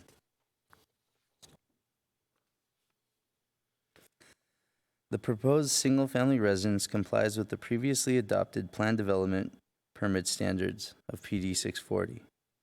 The residence will be comparable to those previously approved within the immediate vicinity of the project area. The new residence would be consistent with the development pattern in the Westlake Island neighborhood, and the applicant has also received approval from the Westlake Island Architectural Committee for the proposed two-story residence. It is recommended that Planning Commission approve RPD 2019-70065 based on the findings and subject to the conditions of approval in the attached resolution. And before staff concludes, a supplemental memorandum with attached correspondence has been provided. Also, properties within 500 feet were notified. Staff is available for any questions. Commissioner? Thank you for your report. I just want to two quick questions with regard to some of the information. In the staff report, you indicate 31 feet, but in condition 5, it says 30 feet 11 inches. I just want to make sure we have a consistent number as to exactly what that height is. Is it 31 feet? We rounded up. 31. Okay, just want to make sure it's consistent. Speaking of which, condition 15 says 7 to 7, and I think the HOA letter said 7 to 5 per day in terms of the work. Again, just want to make sure it's consistent as to exactly making sure they're complying with the HOA rules. Is that something I should have the applicant talk about? 7 to 5, okay. So I think they have to change then condition 15 to make it 7 to 5. But the applicant can speak to that. I have nothing further.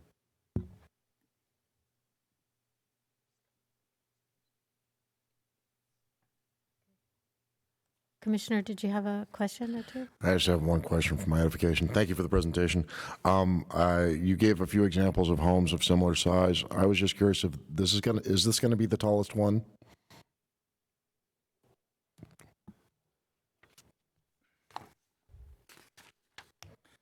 The majority of the roof is 29 feet. The tower element is 31 feet. Yeah, in the examples you gave, none of them were up above 31 feet. I was just curious if there are any in the area that are. With regards to the tower element, there's another tower element on Red Sail that's about 35 feet. The one on the far side of the cul-de-sac? I think the one at the very end. I didn't have a tape measure, but I was curious. Okay, thank you. Right. Commissioner? Thanks for your presentation. Just two quick questions. One is there's a grading plan, and I'm wondering if any cut or any net import or export of soil is contemplated? Or is that a question for the applicant?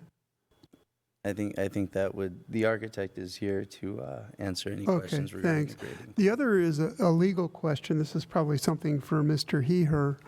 I noticed in the approval letter from the Property Owners Association on the island that it's addressed to the Scott and Sandra Alderton Family Trust, whereas our resolution mentions the applicant as being you personally, Scott and Sandy Alderton. And I'm wondering if there's any issue with a difference between the names. I'll ask the applicant who the property owner is, but if I assume it's in the name of the trust, if there's an issue with the resolution just naming the individuals. There's no issue there. It's going to be the same, so I think we're okay. All right, thank you. Nothing further. Are there any other questions? Okay. At that point, we have the applicant and the representatives, Tom Cohen, Scott and Sandra Alderton, and Brooks Dunn. You have 15 minutes. Please state your name and city of residence. Good evening. I'm Scott Alderton, and this is my wife, Sandy Alderton. We're going to be mercifully brief. Your city of residence for the record. Oh, the residence is at 1408 Red Sail Circle. We reside right now at 1080 Finrod Court in Westlake Village. The residence is at 1408 Red Sail Circle in Westlake Village. We're here today with our architect, Brooks Dunn, who can answer questions both about that tower element and about the soil grading issues that you've raised, and our counsel, Tom Cohen. I'd also like to just take a moment and thank Mr. Berrigan for his many hours of hard work on our project and supporting us. We are very appreciative of the city's efforts on our behalf. We moved out to Thousand Oaks about a year and a half ago after spending a lot of time in the San Fernando Valley, raising our children there. We've been very much enjoying being in this community and being in Westlake Village, and we're looking forward to building our home on the island and moving in there and being a good member of that community. We believe it's a house that we're going to be proud of and the neighborhood is going to be very proud of. You have before you in the record a number of letters from our neighbors that support the project, and I don't believe anybody has opposed the project. And as Mr. Berrigan has noted, the project, notwithstanding the fact that it deviates from some of the Thousand Oaks city codes, is very consistent with the character and nature of the island itself. And we appreciate your time and your efforts, and I'll turn it over to Mr. Cohen.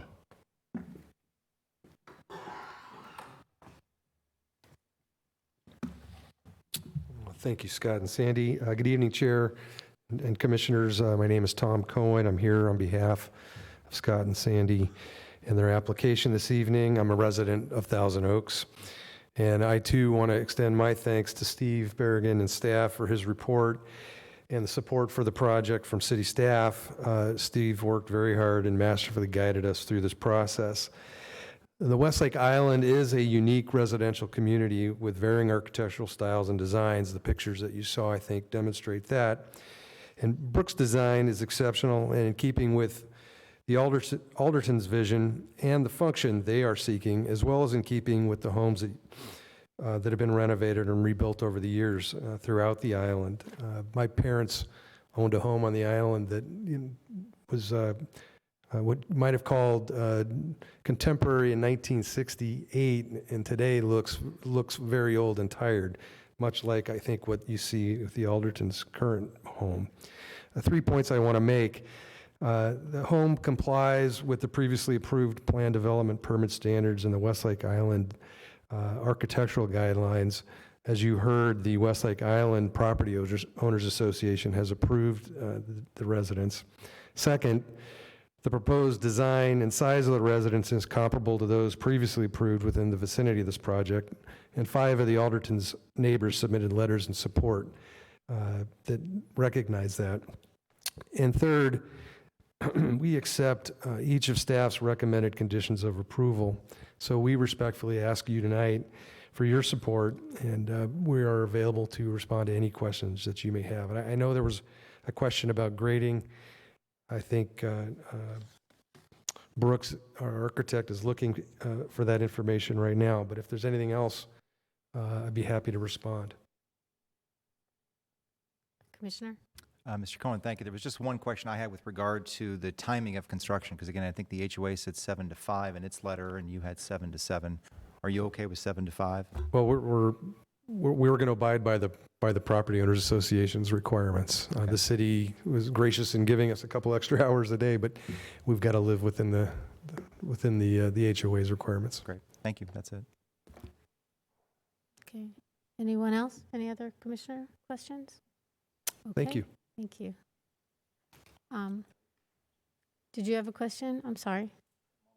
I do, yeah, just if the information is available about grading, whether there's any cut and fill as part of the. We don't have that information available, but perhaps. It could be that soil is just being redistributed around the plot. The plan at Brooks Dunn, I'm the architect. I'm a resident of Venice. My office is in Santa Monica.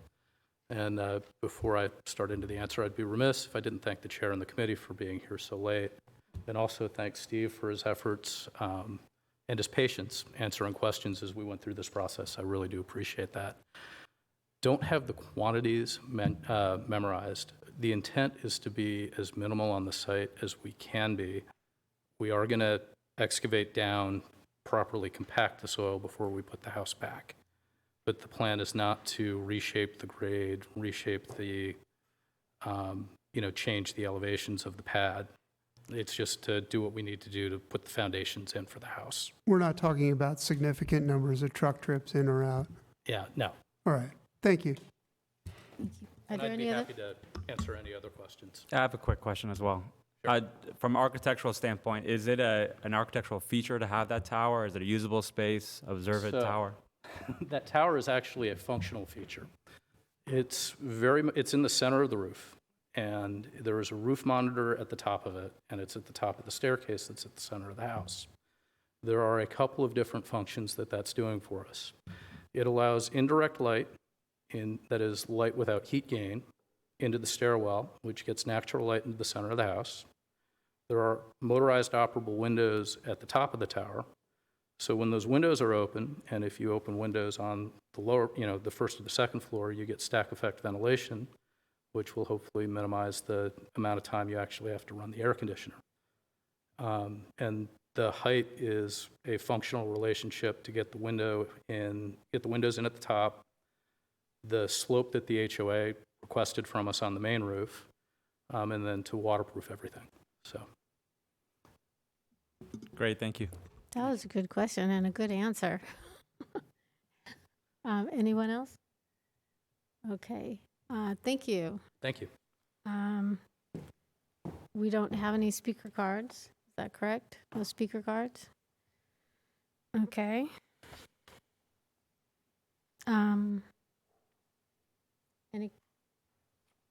Any comments from staff? Staff has no further comments at this time. All right. Technically, you guys have 5-minute rebuttal if you want to rebut anything that we've said. Okay. At this point, I guess we will close the public hearing, and I will open up the floor for a motion and/or a discussion. Commissioner. Thank you, Madam Chair.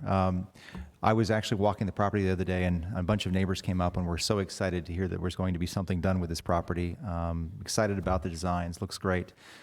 So I would suggest we go ahead and move to approve RPMN 2019-70065 based on the findings and subject to the conditions of approval.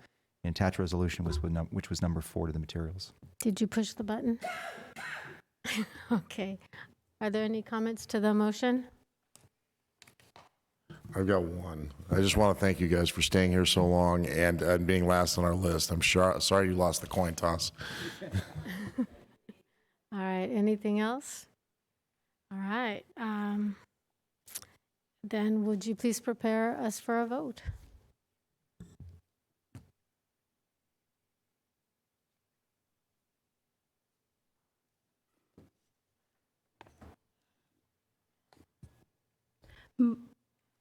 Motion carries 5-0.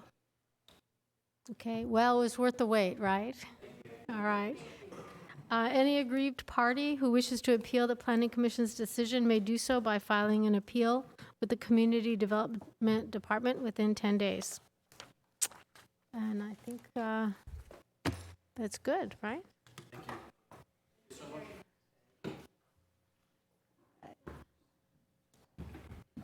Item 8,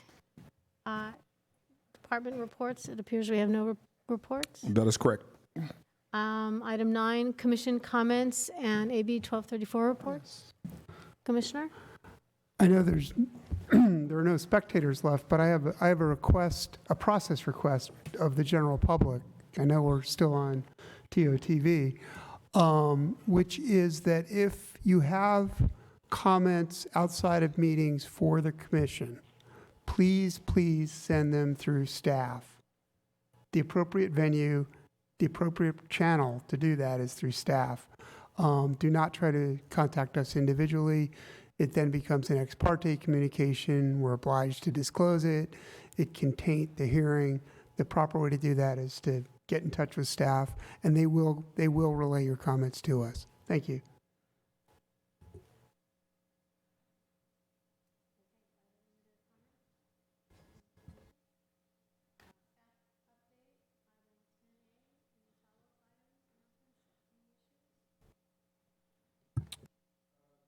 Excuse me, Chair. No upcoming issues. We have a Planning Commission meeting, a special meeting of the Planning Commission scheduled for July 29th. And that will take place during what would normally be your summer break.